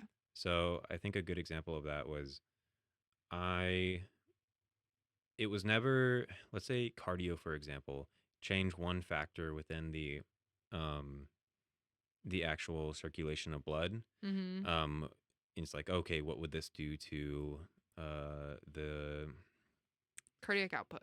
say? Yeah, good example. Um, I wouldn't remember and memorize all the different things that would affect it in which direction it would go. Um, it would more be like, okay, does it make sense that it would affect it at all? And does it make sense that it would affect it in that manner? Yeah. And if so, then I would just leave it alone. Mhm. And if that question came back exactly, I wouldn't be like, I remember answering this before. It'd be like, okay, no, let me think about it. Yeah. It makes sense. Put the answer and move on. Yeah. So that's the most enjoyable learning for me, at least, I having to agree. memorize little different things. It's almost like I said I was a math guy. The biggest thing about math was I didn't have to learn any more numbers. All Mhm. the numbers were there. You just had to know how to use them. And so, um, getting into more like I guess early on in math is like adding, subtracting, and then Mhm. multiplying, dividing, and then way down the line like differentials and all that kind of stuff, which I only really did up until high school. Mhm. Like for the most part, they were just numbers for answers. I didn't have to learn any more to get the actual answer in the end. Um, any like root material in vet school, the classes that I struggled with, so like AOD, I struggled with because I had to remember the basic names of different things. So like all the bacteria and their specific names, the viruses and their specific names. Like I can remember how they work Mhm. and little facts about them, but if I don't remember the name, it's kind of hard to put that as an answer choice if they're asking what does this horse have. Yeah. So that it's like learning the building blocks before building the house with something like math. The building blocks are the same building blocks you had when you were like in first grade. So let me ask you about that. So would you consider yourself an innovative thinker or a like pattern recognition thinker? Cuz it's like okay, so let me give you it's like math specifically. I struggled with math once we got into the difficult parts of like pre-cal calculus because you had to figure out what to do with the numbers versus I think I'm more of a pattern recognition learner because if I've seen how to do it once, I can do it again. Mm-hmm. But I have trouble when it's like, okay, I've never seen how to do it, but I have the tools to do it. How do I make the numbers work? Does that make sense? It depends. It does make sense. But for me specifically, I think it depends. There are some times that I would say I'm more of the innovator. And going back to OD, I think is a good example. I'll be like, okay, I could easily all day long go, if this thing were to cause this thing, then these things could be on my list. But Mhm. the question is, does it actually do that thing? And knowing the answer to that question sometimes just remembering it or memorizing it.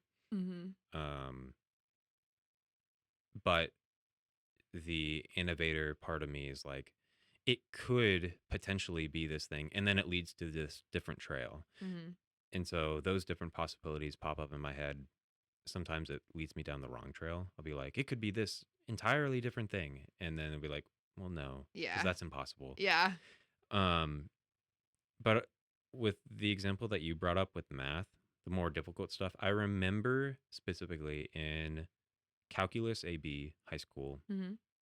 my last math class I ever took, COVID hit in the later parts of it. So I never did take that AP exam.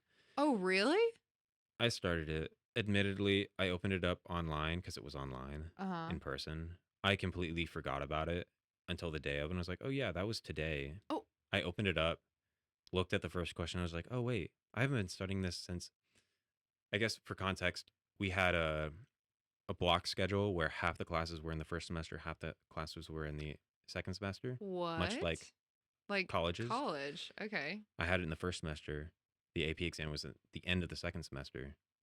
I did not look at it at all. Yeah, no. It was also COVID, so I Yeah. wasn't looking at any school at Yeah, all. you're like I saw the first question. It was something like a differential, and I was like, "Oh, I haven't done one of these in a while. I don't remember any of this." I closed Mhm. my computer. I walked away. Really? Yeah, I don't even know what the score was. That's funny. If it wasn't, I mean, other than a zero. Other yeah, that's hilarious. So, but I do remember learning in that class specifically.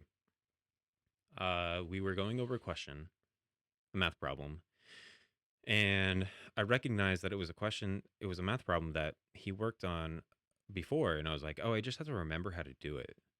And I was having trouble doing it because I was trying to think of how to solve it as if it was the first time I ever saw it. When in reality, if I could just remember exactly what he did, then I could have just done that. Mhm. So I think I lean more towards the innovative side. I see that for you, I feel like. The problem with that, I think, is keeping with the math example, in calculus, they'd be like, this thing was discovered. Like, this is how you do it. and very complicated math. It's like this person spent a lot of work proving that this thing happens and that this proof exists. Yeah. And then being the innovative learner, I guess, would be now I have to recreate that discovery on your own, which Interesting way to think about it. like imagine in another subject, so in chemistry, Mhm. imagine you were trying to work out Love how to chemistry. solve a chemistry problem. Mhm. Somebody at some point had to figure out how to do it for the first time ever, Yeah. and I'm sure they spent a lot of time doing it, especially in the more complex chemistry. If you're the type of person to be like, I'm gonna just try and figure out how they figured it out, it's like that's a lot of effort. You could just remember what they said. Yeah. So Yeah, that's true. I don't know if that answered your question or not. No, it did. I was mainly asking because I thought that you would say an innovative learner because just of like when I've heard you ask questions about things, it's like I would have never thought about that. Do you think that you're the memorized type or Yeah. the okay? Pattern recognition for sure. I I am like obsessed with patterns. Like if there's even like a hint of a pattern forming, I am like I'm on it. Why so? I don't know. I think it's just I I want everything to fit in a box. Okay, so like I'll give you an example that I was thinking about today. Um my all of my best friends in high school played volleyball. And so I'd go to all of the volleyball matches and I noticed that every year there was one freshman that made it to varsity for volleyball. And so like my freshman year, my friend Natalie was a freshman on varsity. There were no other freshmen that played varsity. My sophomore year, there was one freshman that made it on varsity. My junior year, there was one freshman. Like every year that happened. And I remember asking, like, hey, are they doing this on purpose? And everyone was like, no, that's crazy that you even noticed that. So, like, Hmm. does that make sense? So Yeah. I try to, like, I think my brain is just constantly searching for ways that pieces fit together or like things that happen over and over again. Mm-hmm. I think that's a very common thing. Not to Diminish me. no, yeah, not to diminish No, you you're at all, good. but I think pattern recognition as people just in general, Yeah. um, people lean that way mostly.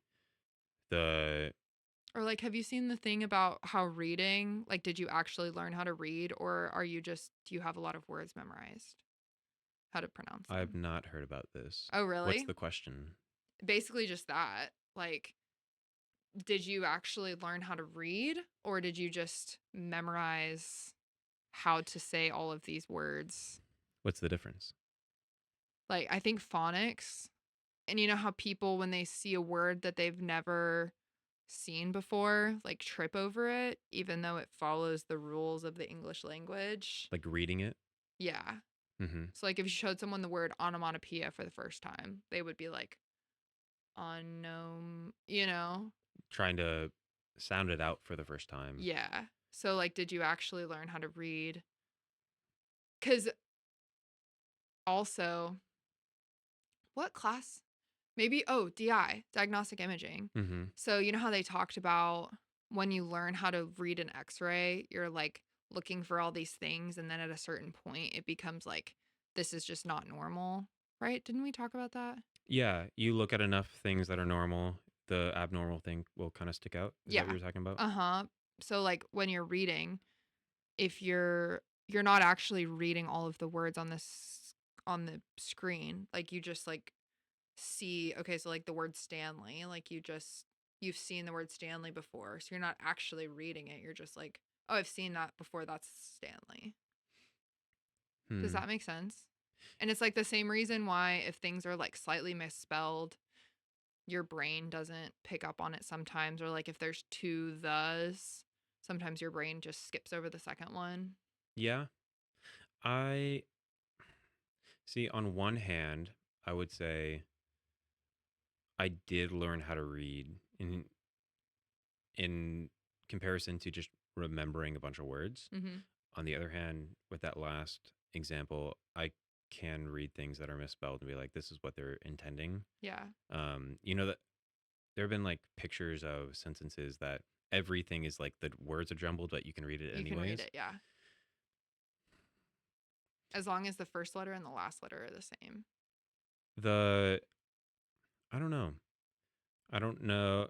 So for me specifically, like I'm dyslexic, so Mhm. I don't know how that exactly works. I was just told I was, and I struggle with reading, and Yeah. so the I remember early on the actual sounds of letters was a big deal, and they hammered that within our special little um, dyslexia class. Mhm. And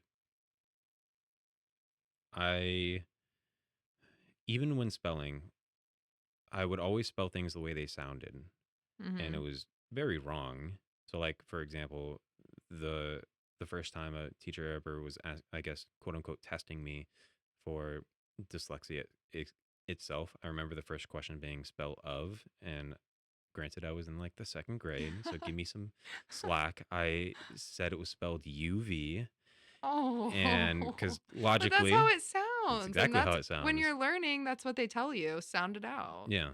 So, and that's how I've always been. Even now, if I'm like, I don't know how to spell this, I'm going to spell it the way it sounds. Um, If you say it out loud, you'll be able to make enough, deduce what it is. and sometimes I'll make enough guesses on like the different, like weird things. So, like the F of like a GH, or sorry, a PH. Oh, yeah. I'll be like, that sounds like it, or that seems like it's a fancy word. It could have a PH instead of an F. Okay. So, yeah, it's very strange. So no, I did not memorize a bunch of words. If I Okay. did, I would be able to spell them correctly all the time. Yeah. So, did you memorize a bunch of words? Yeah. I'm like a spelling champ. I'm really good at Mild flex. spelling. Yeah. I was really good at spelling. All right, spell um Sadazun.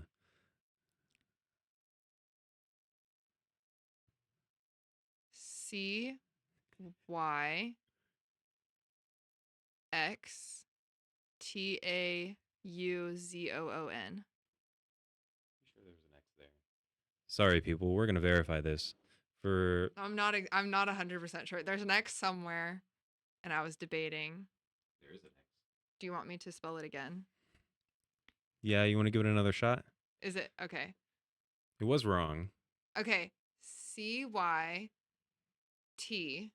Yeah.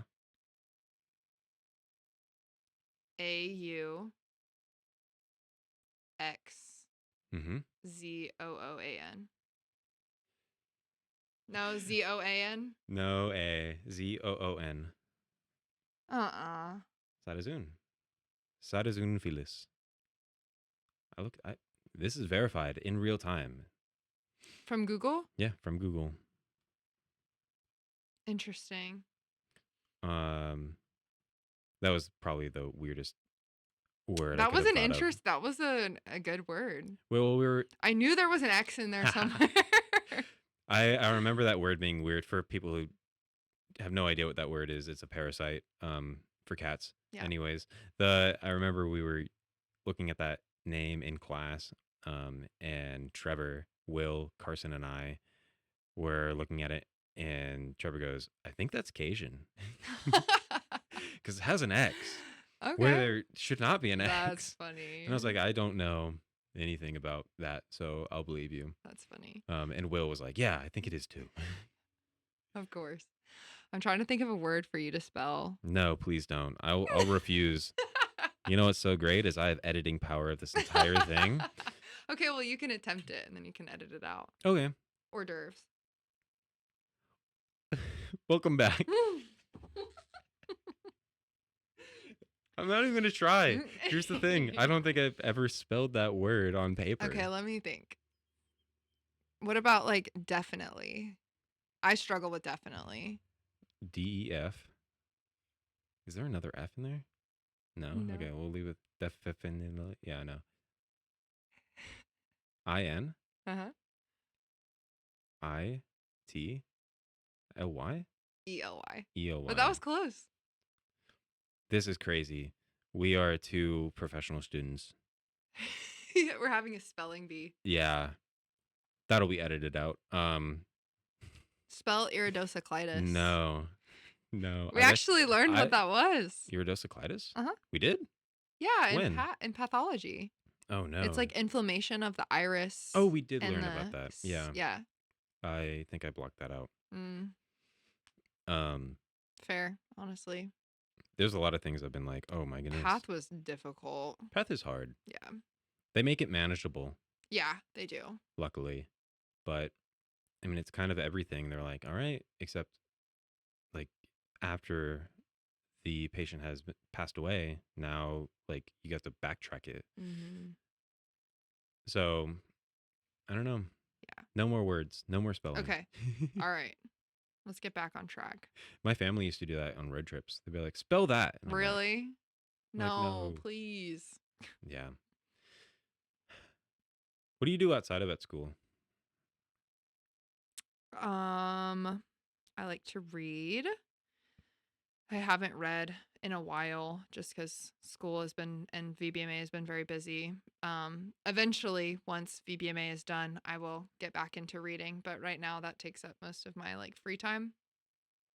Um, I have gotten into crocheting, so I have done a couple of like you can buy these like pre-made or these kits that come with like videos on how to do it, and I really enjoy that. It's something like kind of mindless that I can do like over spring break. I was just like at the pool crocheting and it was so much fun. Um Gym girly sometimes. I feel like I have like lulls, and I was really on it this summer, and then I think the fall, like I said, it's just VBMA takes up so much of my time. So trying to get back into it. I went to the gym today, actually. I really want to get into running. I want to run a half marathon this year, but Yes. I've been having like injury problems, and so hopefully I can get healthy and make that happen. Yeah, is that getting any better? Yeah, it is, but I haven't ran again since. So we'll see. I'm hoping to maybe try something this weekend, Hmm. and we'll see. I'm the worst with like how to mend running injuries. Hmm. I struggled with running for the longest time, and it wasn't until like somewhat recently that now I can run long distance. Hmm. It still sucks, Yeah. but like my body at least afterwards isn't like, all right, Okay, we're now my dying. legs are falling apart. Yeah. Um, Yeah. Hopefully back into running. I played chess for a little while. Um, no more chess. I haven't played chess in a while. I was playing chess the other day. Really? You Maybe would like this. I could after this I could show you the game too. okay. I sacrificed the rook. The It was rug. awesome. I saw it too. I was like, is this gonna work? Could I That's do it? And I did it. awesome. I enjoy like I keep up with it. I keep up with like the pro world and like Magnus Carlsen and Hikaru, and I enjoy like the drama of the pro chess world, but I also just discovered that I am not talented at chess cuz I'm not very calculating. I don't think 5, 10, 20 moves ahead. I can't. I'm just So not. it's kind of freaky how the people who are really good at it are really good at it. Yeah. And you can kind of think like, oh, the people at the top of the world are like the best.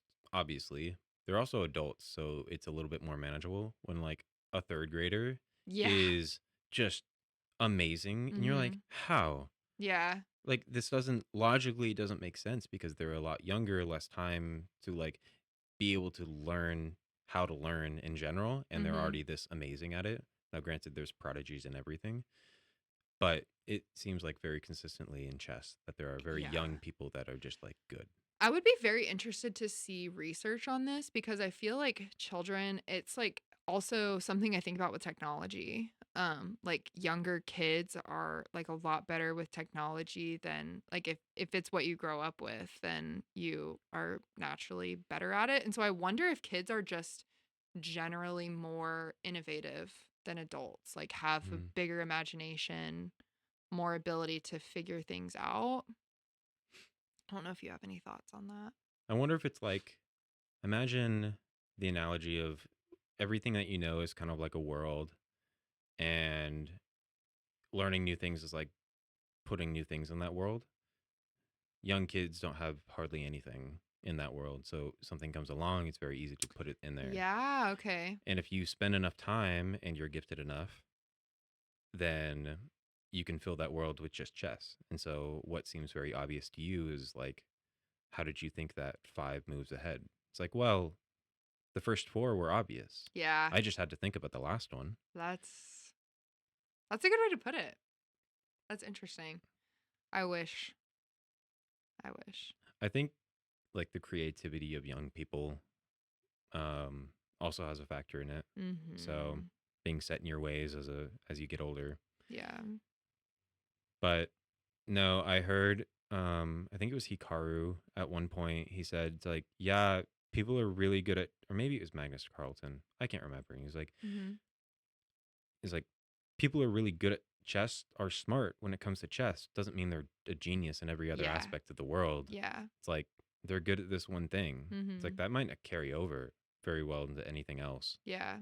So it it does seem like a very intellectual game. Like, yes, Mhm. two very smart people over this board thinking of different moves and how, but it's not like, you know, a rocket scientist and a neurosurgeon sit down and they're like, let's play a game of chess and see who's Mhm. smarter. It just isn't like that.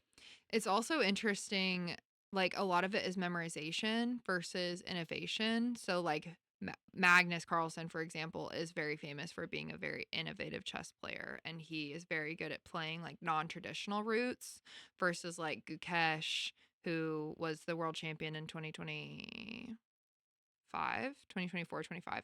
Like he has so many different, he's like a very memorization type player. So like he has got all these different like openings memorized, which they all have them memorized, but he is really good at playing by the book. And so he's not as good at playing like the blitz games where it's like boom, boom, boom, boom, boom, versus like Magnus can just kind of go on his instinct.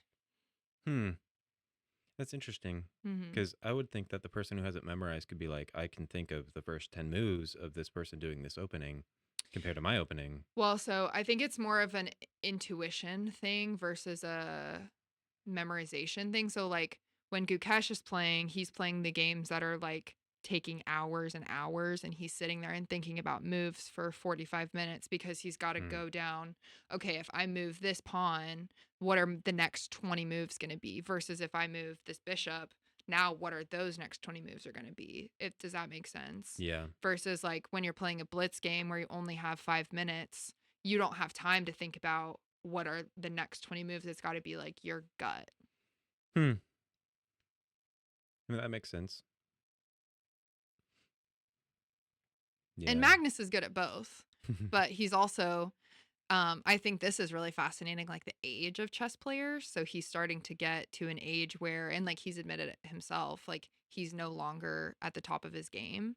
Hmm. Um, and so I think that's also plays a like important piece of it is at what age do you stop being able to like have your brain function at the same capacity? I heard at some point that chess players, when they play in tournaments all day long, that they use like 10,000 calories in a day. Really? That could be an arbitrary number. It like they use a lot of energy just thinking. I mean, Mhm. it makes sense, but man, to think of like physical activities, I can imagine running an Ironman or a crazy long marathon, not a marathon, but like an ultra marathon or something like that, where they do spend a lot of energy Mhm. physically. And it just feels like hard to believe that chess players spend that many actual calories sitting there thinking. Do you know anything about that? Yeah. About what? Them spending a lot of I calories? don't know anything Oh, about that. okay. That's why I was, like, surprised. Yeah, it was just something I heard, and I was like, "Well, that seems." I could kind of believe it, but also have no idea. You think chess is a sport? Depends on what you define as sport. Okay. Like, I feel like if you would qualify video games as a sport, you would qualify chess as a sport. What's a sport, though? I mean, yeah, that's a good question. I'm just asking because I'm thinking about now I'm thinking about why I enjoy watching chess so much and I enjoy watching sports. And so I'm like, is it the same kind of aspect of like the back and forth and strategy type of thing? I mean, it's a competition. Yeah. It's a competitive event. Does every competitive event, by definition, fall in, fall under the category of sport? Wait, can you do your computer thing and tell me what the definition of a sport is, like from the dictionary? Do my computer thing. Can you look up? I don't have a computer, so I can't do the computer thing.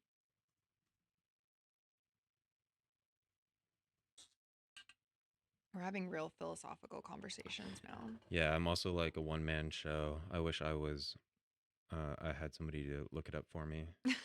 Maybe one day. Accepting applications. Okay, the first definition that pops up is an activity involving physical exertion Oh, and skill in which an individual or team competes against another or others for entertainment. interesting. So like where do you draw the line of physical exertion, I guess? Because if they are burning a bunch of calories just thinking. Same thing for like video games, right? Cuz like your thumbs. Yeah, what is physical exertion? Maybe you could say to argue for things like video game and chess not being a sport, physical exertion implies like Out of breath. more like the actual physicality of it is the limiting factor. Like why not everyone can be good at it? More like when you're playing a video game and you have a controller in your hand, the act of moving your thumbs and your fingers around to do the things isn't the reason that somebody is good at that video game, I would say. Like if you asked a professional video game player, they would probably have a better answer, but I would think that their strategy, their knowledge of the game, and their quick thinking and reaction time, which involves their fingers, Mhm. but it's not like it isn't separated entirely, but their reaction time in their head, I would think, is a lot more of a factor. That being said, like reaction time in your head with sports, where your physical activity is the main drive or is the limiting factor is also a big component. I think it is that limiting factor part of it, the physical exertion. At no point would I think somebody say, "Man, I really would have won that Fortnite tournament, but my thumbs cramped and they gave out." Like I can't imagine that's a common thing. I can't imagine it That's has true. never happened. Yeah. But if everybody's like, "Yeah, that is the thing. Like Mhm. you got to really make sure you're hydrated and electrolytes are good because your thumbs are gonna cramp at some Yeah. point, and you got to really fight through that pain." Like that's not a thing. But you're playing football. It is not shocking to be like, "I am tired from running." So Okay. Yeah. I was going to make an argument, but then I went against it in my head cuz I was just thinking about I've also listened to a Magnus interview where he talks about how much better he performs when he's like taking care of himself and like eating right and like exercising. Um but then I that's not necessarily the limiting factor as to, you that's know. that's kind of everything in life, though. Mhm. Um, Reading a book, like leisurely at least, isn't a sport. Yeah. You could do it a lot better if you were well rested. Yeah. So, Let's talk about sleep. okay, How many hours of sleep do you get a night? ha, less than I would like. Like average, what do you like Nowadays, what's your goal? uh, goal at least 7. Yeah, I've been hitting around 6:36. me too. On weekends, I really try and sleep in. It's hard. I work a Mhm. lot of weekends, so it makes me need to wake up. Um, But you're an early morning gym goer, right? I try to be this semester, in particular, not as much because if I go on the weekend, when I go on the weekend, it's not first thing in the morning. Mhm. It's usually later in the afternoon, just because I wake up and I do other things first. The reason I do it early morning on the weekdays because I can't do it at that time I would do it on the weekend because I'd be in school Mhm. or at work in the evening. So getting it done in the morning out of the way is ideal. Yeah. Now that we start at 10 a.m., a lot of the days I've been going at 8. Okay. So I'm still going in the morning. It's just not, I'm waking up at 5 in the Early morning morning, yeah. going, but sometimes I'll wake up at 5 in the morning, do school, then go Yeah. work out. Wow. Okay. That's impressive. The 10 a.m. wake up calls have been bad for me. 10 a.m. wake up calls? Not well, I You waking mean, up at 10 a.m.? basically, I mean, try not to, Pretty close. but sometimes. So how many hours of sleep are you getting? Lately it's been like 6 or 6.5. That means you're going to bed at like 4, Okay, a then little before 4. okay, well, so let me I have not been this past week I have not been sleeping in until 9:30, but when I'm getting good sleep, that's usually I'm sleeping in until later. Um I would say I go to bed at like 11 or midnight and then wake up at 6. Okay. But I also have not been sleeping super well, like sleeping through the night. So Hmm. I don't know how much of a factor that plays into it. I have an Aura ring, so I like track my sleep. And I think sleep is fascinating. Yeah. I mean, you brought it up. Yeah, cuz I'm curious because so I distinctly remember first year there was a period of time where I was only getting 6 hours of sleep a night and I was falling asleep in class. And I was like, I can't do this anymore. So then I have to try, I really try hard to get 7.5. And so, but then there are some of our classmates who get 5 hours of sleep a night and are fine and consistently get that amount of sleep. I've heard that there is a small, when I say small, very small percentage of people who can functionally work up a 5 or 6 hours of sleep. I've also heard that. I think it's an Andrew Huberman.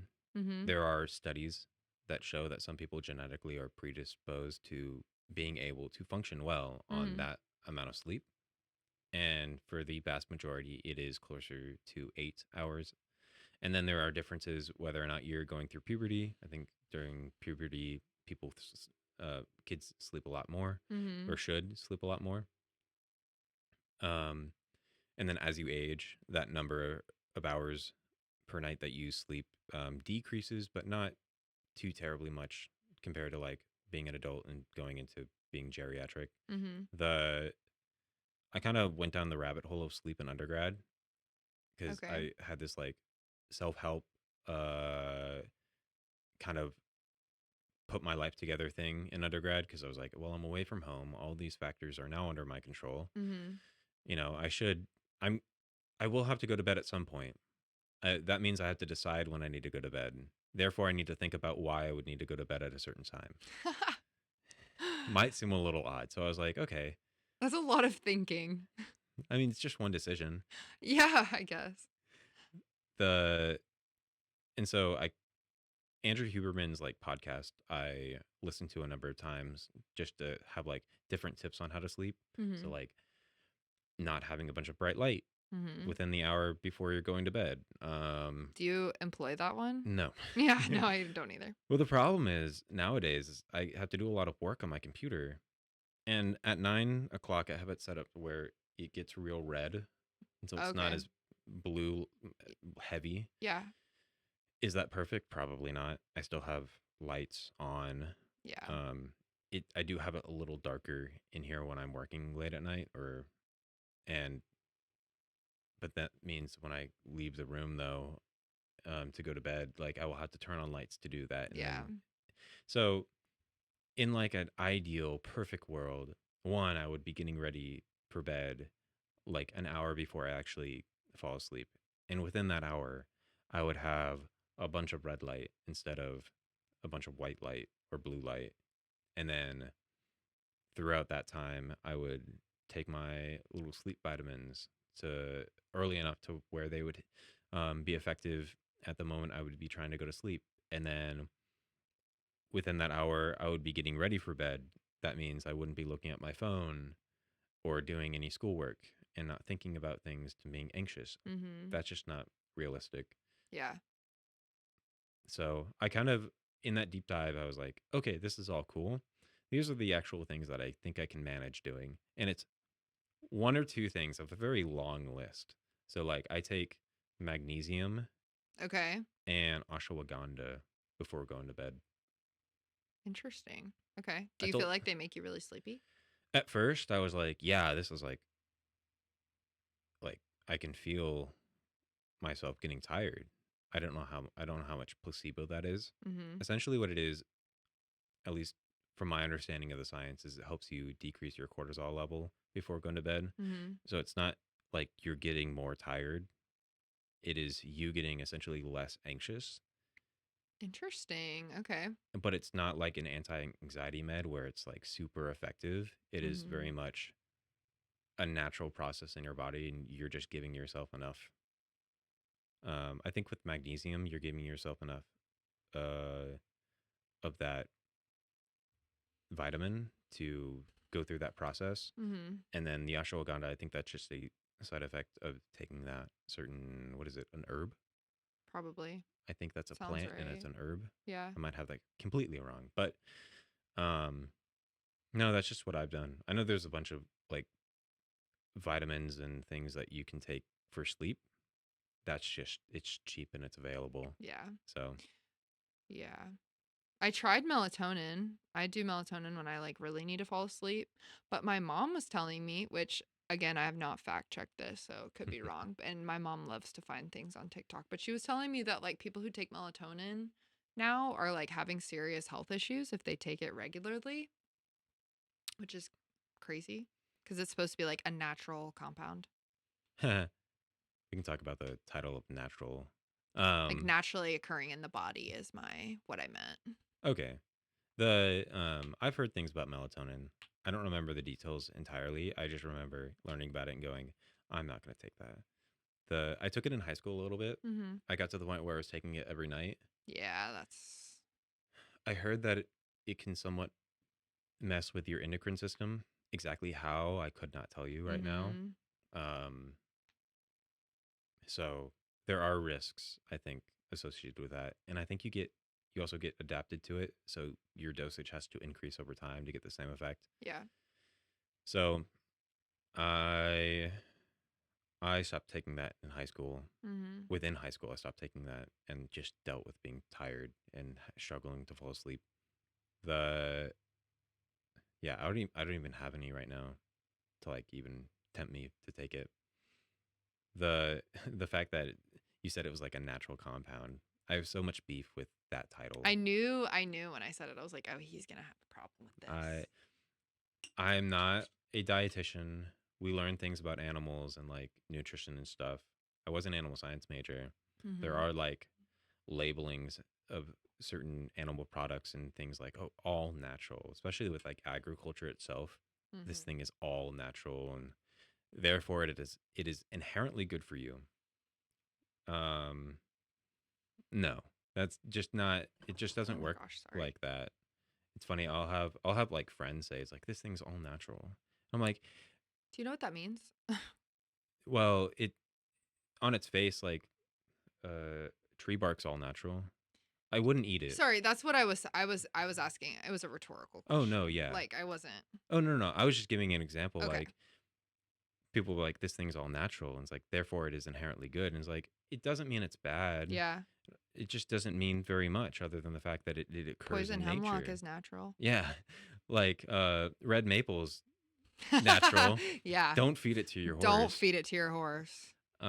It's just a weird title and I can see the inherent thought process of it. Hmm. It's like it's in nature. We exist in nature. Therefore it's better than the alternative which is synthetic made in a lab. Yeah. There are things that you can make things in a lab and it turns out to be not very good for you.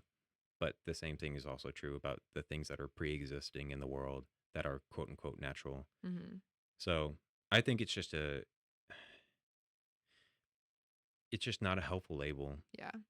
So, and specifically with my major, there's a lot of advertisements of things like this is all natural when it comes to, like I said, the animal products and the agriculture. Mhm.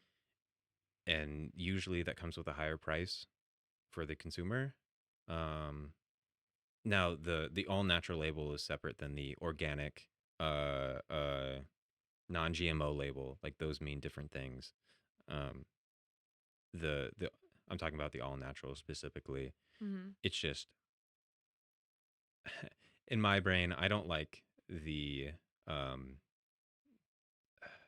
getting one over on others. So you Like the can misleading. yeah, Yeah. I don't like misleading people. Yeah. And so I'm not a producer of any kind of product or anything. And the number of producers that I have met through undergrad and the faculty at the school are all very much like, yes, we like telling the truth. Yeah. So it was just something that I thought about a lot. Yeah. Not to be on like a soapbox. No, that sounds reasonable, I think. Mm. But now you're going to start getting back into the gym. Yeah. I love the gym. The gym's I awesome. always forget how much I love it. Um, I really rely on it. I feel like the shift for me with loving the gym came from not to get like too whatever, but like not going to the gym for like my own body image issues, but like going to the gym from a standpoint of like going to the gym makes me feel better. So Hmm. like not which if you go to the gym to look a certain way, completely understandable. That's like totally fair. It's just something that doesn't work for me personally. I get way more enjoyment when I go just because I know that it's something that when I leave I feel so much better. So like for example, today I did legs. And then I was going to do Stairmaster for 15 minutes after I got done. And I could only do it for 10 minutes on level 3. This summer, I did it on level 6 for an hour. And so it was very humbling to only be able to do it for 10 minutes on a lower level. But even though I didn't accomplish what I wanted to, when I left, I felt so much better, like mentally. I feel like you get endorphins versus if I was going for any sort of like personal, like personal physique goals, I would have been really down on myself that I couldn't do the what I wanted to do initially, if that Hmm. makes sense. So, trying to get back into it. Love the gym. Yeah, I don't know what else I can say about it. Do you do No, push pull legs? no. What do you do? I Do you do push pull? Wait, let me guess. You do push pull legs upper lower? You are thinking in the wrong frame. Oh, full You're body every day. no, opposite. The no, I have more of a quote unquote bodybuilder split. It's kind of a weird way of putting that. Because yeah, the what I do is chest and tries, back and buys, legs. I'll do shoulder and forearms, which is something that I've not. I'm sure other people at some point have thought of doing that. I've never heard of people doing it. That is to say, one day I was like, I like doing shoulders. Mhm. It felt weird to only do shoulders alone Mhm. when like back and buys went together. Mhm. Um, Back a very large muscle group, and Mhm. then biceps a very commonly worked out muscle group, Mhm. and then shoulders, which not as commonly worked out. And having an entire day to work out, it just felt weird doing it on Yeah. its own. And I have really crappy wrists, so I was like forearms, like let me add that on. So what do you do? Just like So I'll It's funny, I don't think I've ever, like, described and used the words of the exercises. I can think of, like so, like, there's some weirdly labeled exercises, so, like, you could be like, "Oh, it's a lat pull down," and a lot of people know what that is, Yeah. and then you could be like, "Oh, it's a lat pull," or it's a lat, do you know the one where you go like this? You have the Yeah. bar, straight Yeah, arm. but I don't know what it's called. Yeah, it's almost like a lat I don't ever do them. I just see the people do them. Like a bent over lat pullover row. is Lat pullover. Okay. that I was talking with Trevor. We were Mm. working out and I was like, Oh I yeah, I think that's forgot that what we y'all work call. out together now. I was like, I think we should call it that, lat pullover. Okay. Because there are machines that you quite literally pull it over your head, which are fantastic. Really? Yes, I recommend. But yeah, I'll do chest and tries, back and bis, shoulder, forearm, leg, run. Abs? I'll do abs and stuff when I run. So before I run. Okay. So you only run once a week? Yeah, Then do you feel like you die on that one day? pretty much. Yeah. Uh, yeah, I don't want to run any more than that. It takes a lot of energy. Like you have Yeah. to recover. I run a okay amount, like 3 to 4 miles. I try and keep a good pace. Yeah. And then on so what is that? 5 days out of the 7, Mhm. I'll rest one day. I've been toying with the idea of resting a little bit more, just because I like ebb and flow with the amount of exercise that I can do every day. Mhm. Sometimes I'll be like, yes, I can work out every day and like recover. Then like a month into that, I'll be like, I cannot. I need Yeah. a couple rest days within the week. But um, I'll throw in. I have these like calisthenic bars that are Mhm. on the ground. They're like a foot off the ground. I'm trying to get to the point where I can do a Yes, we've handstand. talked about this. Yeah. I actually this past weekend, no, not this past weekend, on Tuesday actually, I came home after school and I went out to this like little outdoor trail area around here and then brought those, was practicing getting up like into a handstand. Uh-huh. And then I was out there for probably 30, 40 minutes just trying to do it. And on like the last one, I finally got up in the air and I was there for about 4 seconds and I fell backwards, um, and like landed on my arm. Oh So I have no. a Oh bunch my of, gosh. it's fine. But like, I remember I was like, huh, well, after I landed on the concrete, I was like, maybe I should do this in the grass. Maybe. Would you ever cycle? So I've been really into cycling. Probably not. You should come with me to a cycle class. Oh, like no, a Why? class? Yeah. I was thinking like outside. No, like a cycle, like a class. I grew up riding bikes, Oh my which gosh. everyone kind of does, but I get one free guest a month, so you're coming with me this month. I'll try it out. Okay, I tried out hot yoga once. That was interesting. Yeah. So I feel like I should try out all kinds of You exercise should. It's classes. really fun. You like music, right? Yeah. It's like cycling to the music. I go to Piranha. Is it like stark flashing lights? Yeah. Oh, that's intimidating. It's really fun. I'll try it. It's so fun. It's Um, like my favorite day of the week when I get to go to cycle. that's just not how I work out normally, but I'll My try it. I'll and try my it. favorite instructor is in med school Okay, at A&M too. So it's like, fun. yeah, we trauma bond.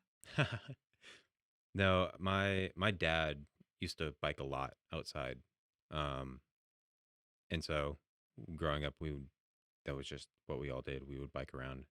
I'm okay, like on an actual bike. Really? Yeah. Can you do like tricks? No. Oh, No, no, no. More like I can ride, like no you can go hands fast. kind of Oh, thing, okay. which is not hard. I feel like you It scares me. bike enough, you'll be like, yeah. I used to actually in undergrad when COVID hit high school, I got into A&M, came here first year. It was like a wasteland, Yeah. and all classes were online, especially in the fall. Mm-hmm. I would only really leave my house to go to the grocery store, um, and go to Sabisa, the cafeteria, lunch hall, whatever. And I would do that a couple times a day. I would also leave to go to the gym. But A&M's so big, I would bike around. Mm-hmm. And I didn't know how A&M was before COVID. So no one was out. The streets were empty. Streets, quote unquote, streets within the campus. The sidewalks were empty. I could just quite literally ride my bike, no hands, anywhere I went, do whatever I wanted, ride as fast as I would like. That's I cool. could get across campus in 7 minutes. Whoa. Yeah, I might have made that number up, but I I could get I would anywhere real believe it. quick. Yeah. Um, Because I feel like you can walk from one end to the other in like 20, yeah, and 25. I could get moving on that bike through campus because there's no one around. I didn't. There was no risk of hitting anybody. Yeah. So, and then sophomore year hit, and then the crowds came, and I was like, oh, Oh, I can't yeah. ever. And I haven't ridden a bike yet since. Really? Do you have one still? Mm-mm. What happened to it? Someone stole I'll it. be honest. I left it on campus, and they took it. Oh, like Yeah, who took it? the school. They take them. Really? Yeah, I left it over the summer, Oh, and yeah, they took it. They have a interesting. bike graveyard. You've never been?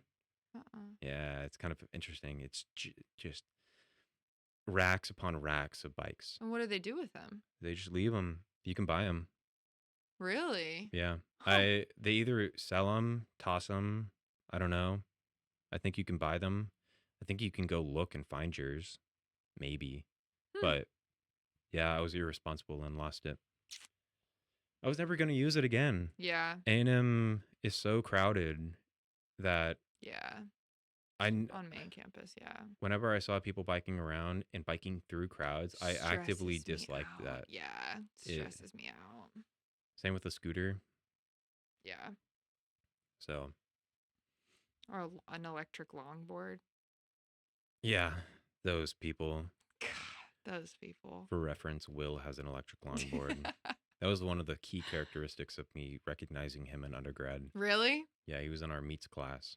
And I was like, who's That's this guy with his who's this yellow hat? guy? Yellow hat, The Dixie chicken hat. always wears shorts, camo jacket with orange strings, His uniform.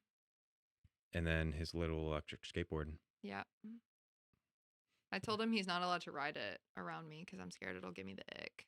Really? Yeah. The ick. Yeah. You know what the ick I is. mean, yeah, it's kind of a weird concept. I feel like men don't get it, but it's a thing. I guess. It's so easy to be like, ew, that gives me the ick. And then be like, not have to describe it. I feel like having the forcing yourself to describe the issue, kind of like the C-bin approach for people who don't know the um uh Context, behavior, impact, next steps. it's how you give feedback Hmm. properly in the best manner in a professional setting. So like if you were say if Will ever gave you the ick, it's really easy to be like, I didn't like that, gave me the ick. It's a lot more constructed to be like, I didn't like this specifically for this reason. Yeah. I think that the ick is just it's like it's like a feeling that I can't describe because it's not necessarily makes any sense, but like something will happen and you're just like, I every time I look at you now, I'm going to think about this thing that happened that really just kind of like I did not like. You can't have any emotional word attached to it. Like this thing made me sad, or this thing made me uncomfortable. This thing made me grossed out. I mean, grossed out is probably like the best one because but it's not maybe uncomfortable, but it's like things that you wouldn't think would make you feel that way. So like a big one for girls is like men searching for a parking spot in a in a parking lot, which What? is like yeah, it doesn't make any sense. I It's guess that's good for I'll intentionally pick the parking spot farthest away because there's no cars around. which I think is fine. But What if do, you're like driving I that's a consistent thing. that's So a, I'm like going, I've heard oh, a I lot can of get a girls. little closer to the Yes. Yes, let store. me drive around another time. I mean to be honest, I get frustrated with people I know being like, "Oh, I think there's a spot a little bit closer." And I'd be like, "Park right here. Your legs work. Get out of the Yeah, car." yeah, that's basically what it is. But when it's in like a romantic partner. I would never be like, "This girl's really shopping for a parking spot right now a little longer than they probably need to." Like, man, this is like really going to bother me for the next decade. I can't explain it to you, honestly. Cuz I don't know. It's actually never really happened to me, so I don't It's never really know. happened.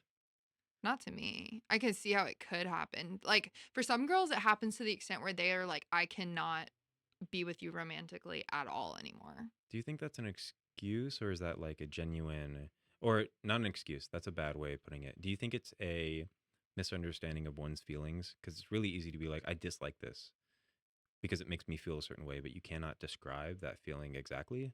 And so, therefore, it is a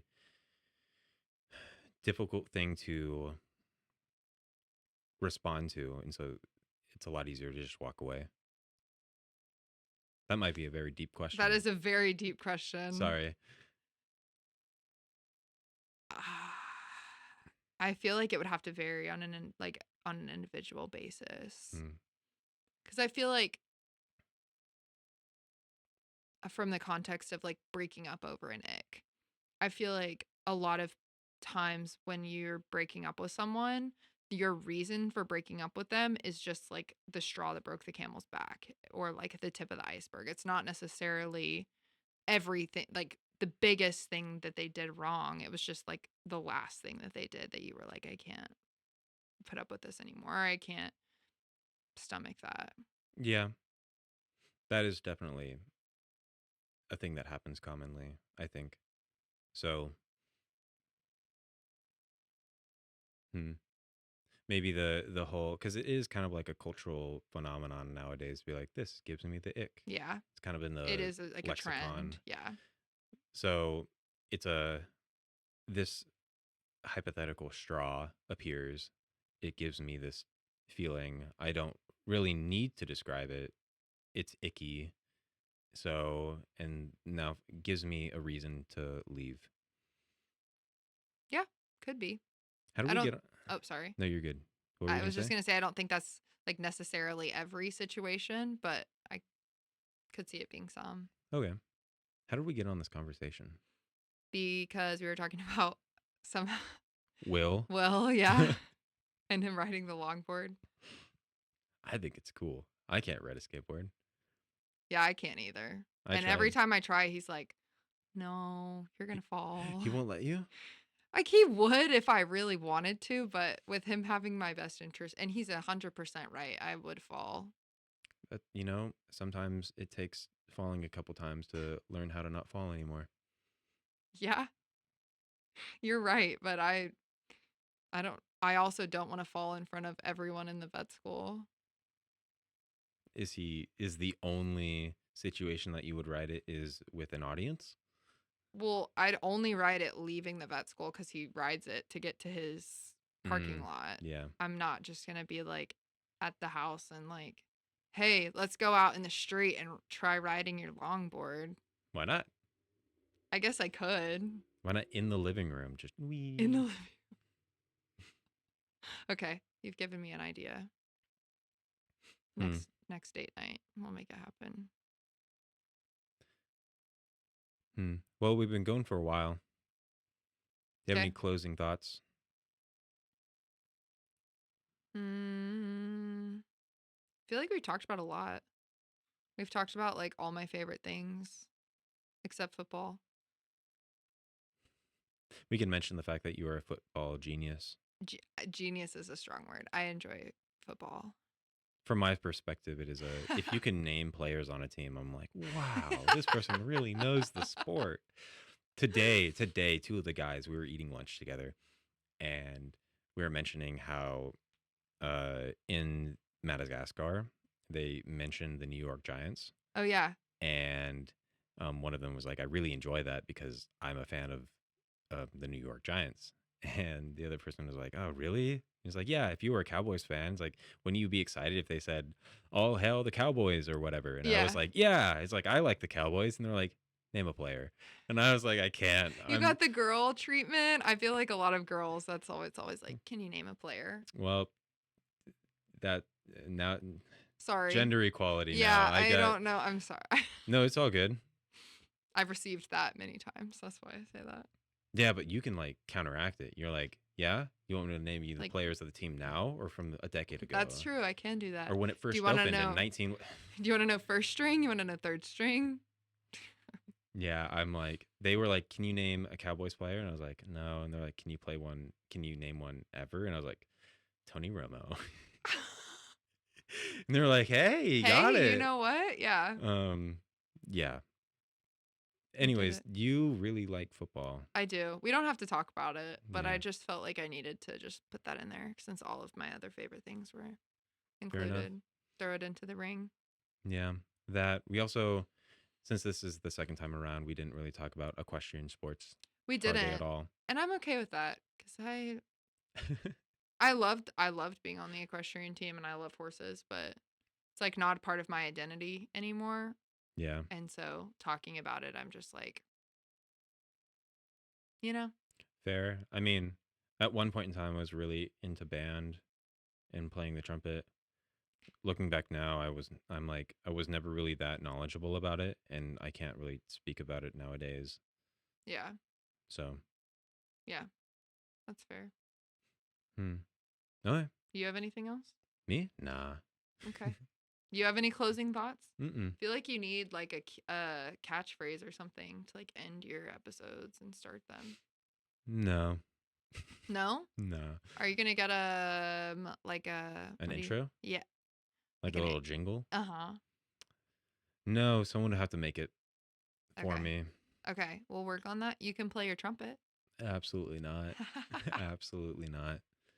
Um, no, no. Actually, we can, what is it called? Contract Will to play a saxophone. Yeah, I think he'd love it. probably. Mm. Well, thank you very much for coming on. Thanks for having me. I had fun. Cool. Second time around.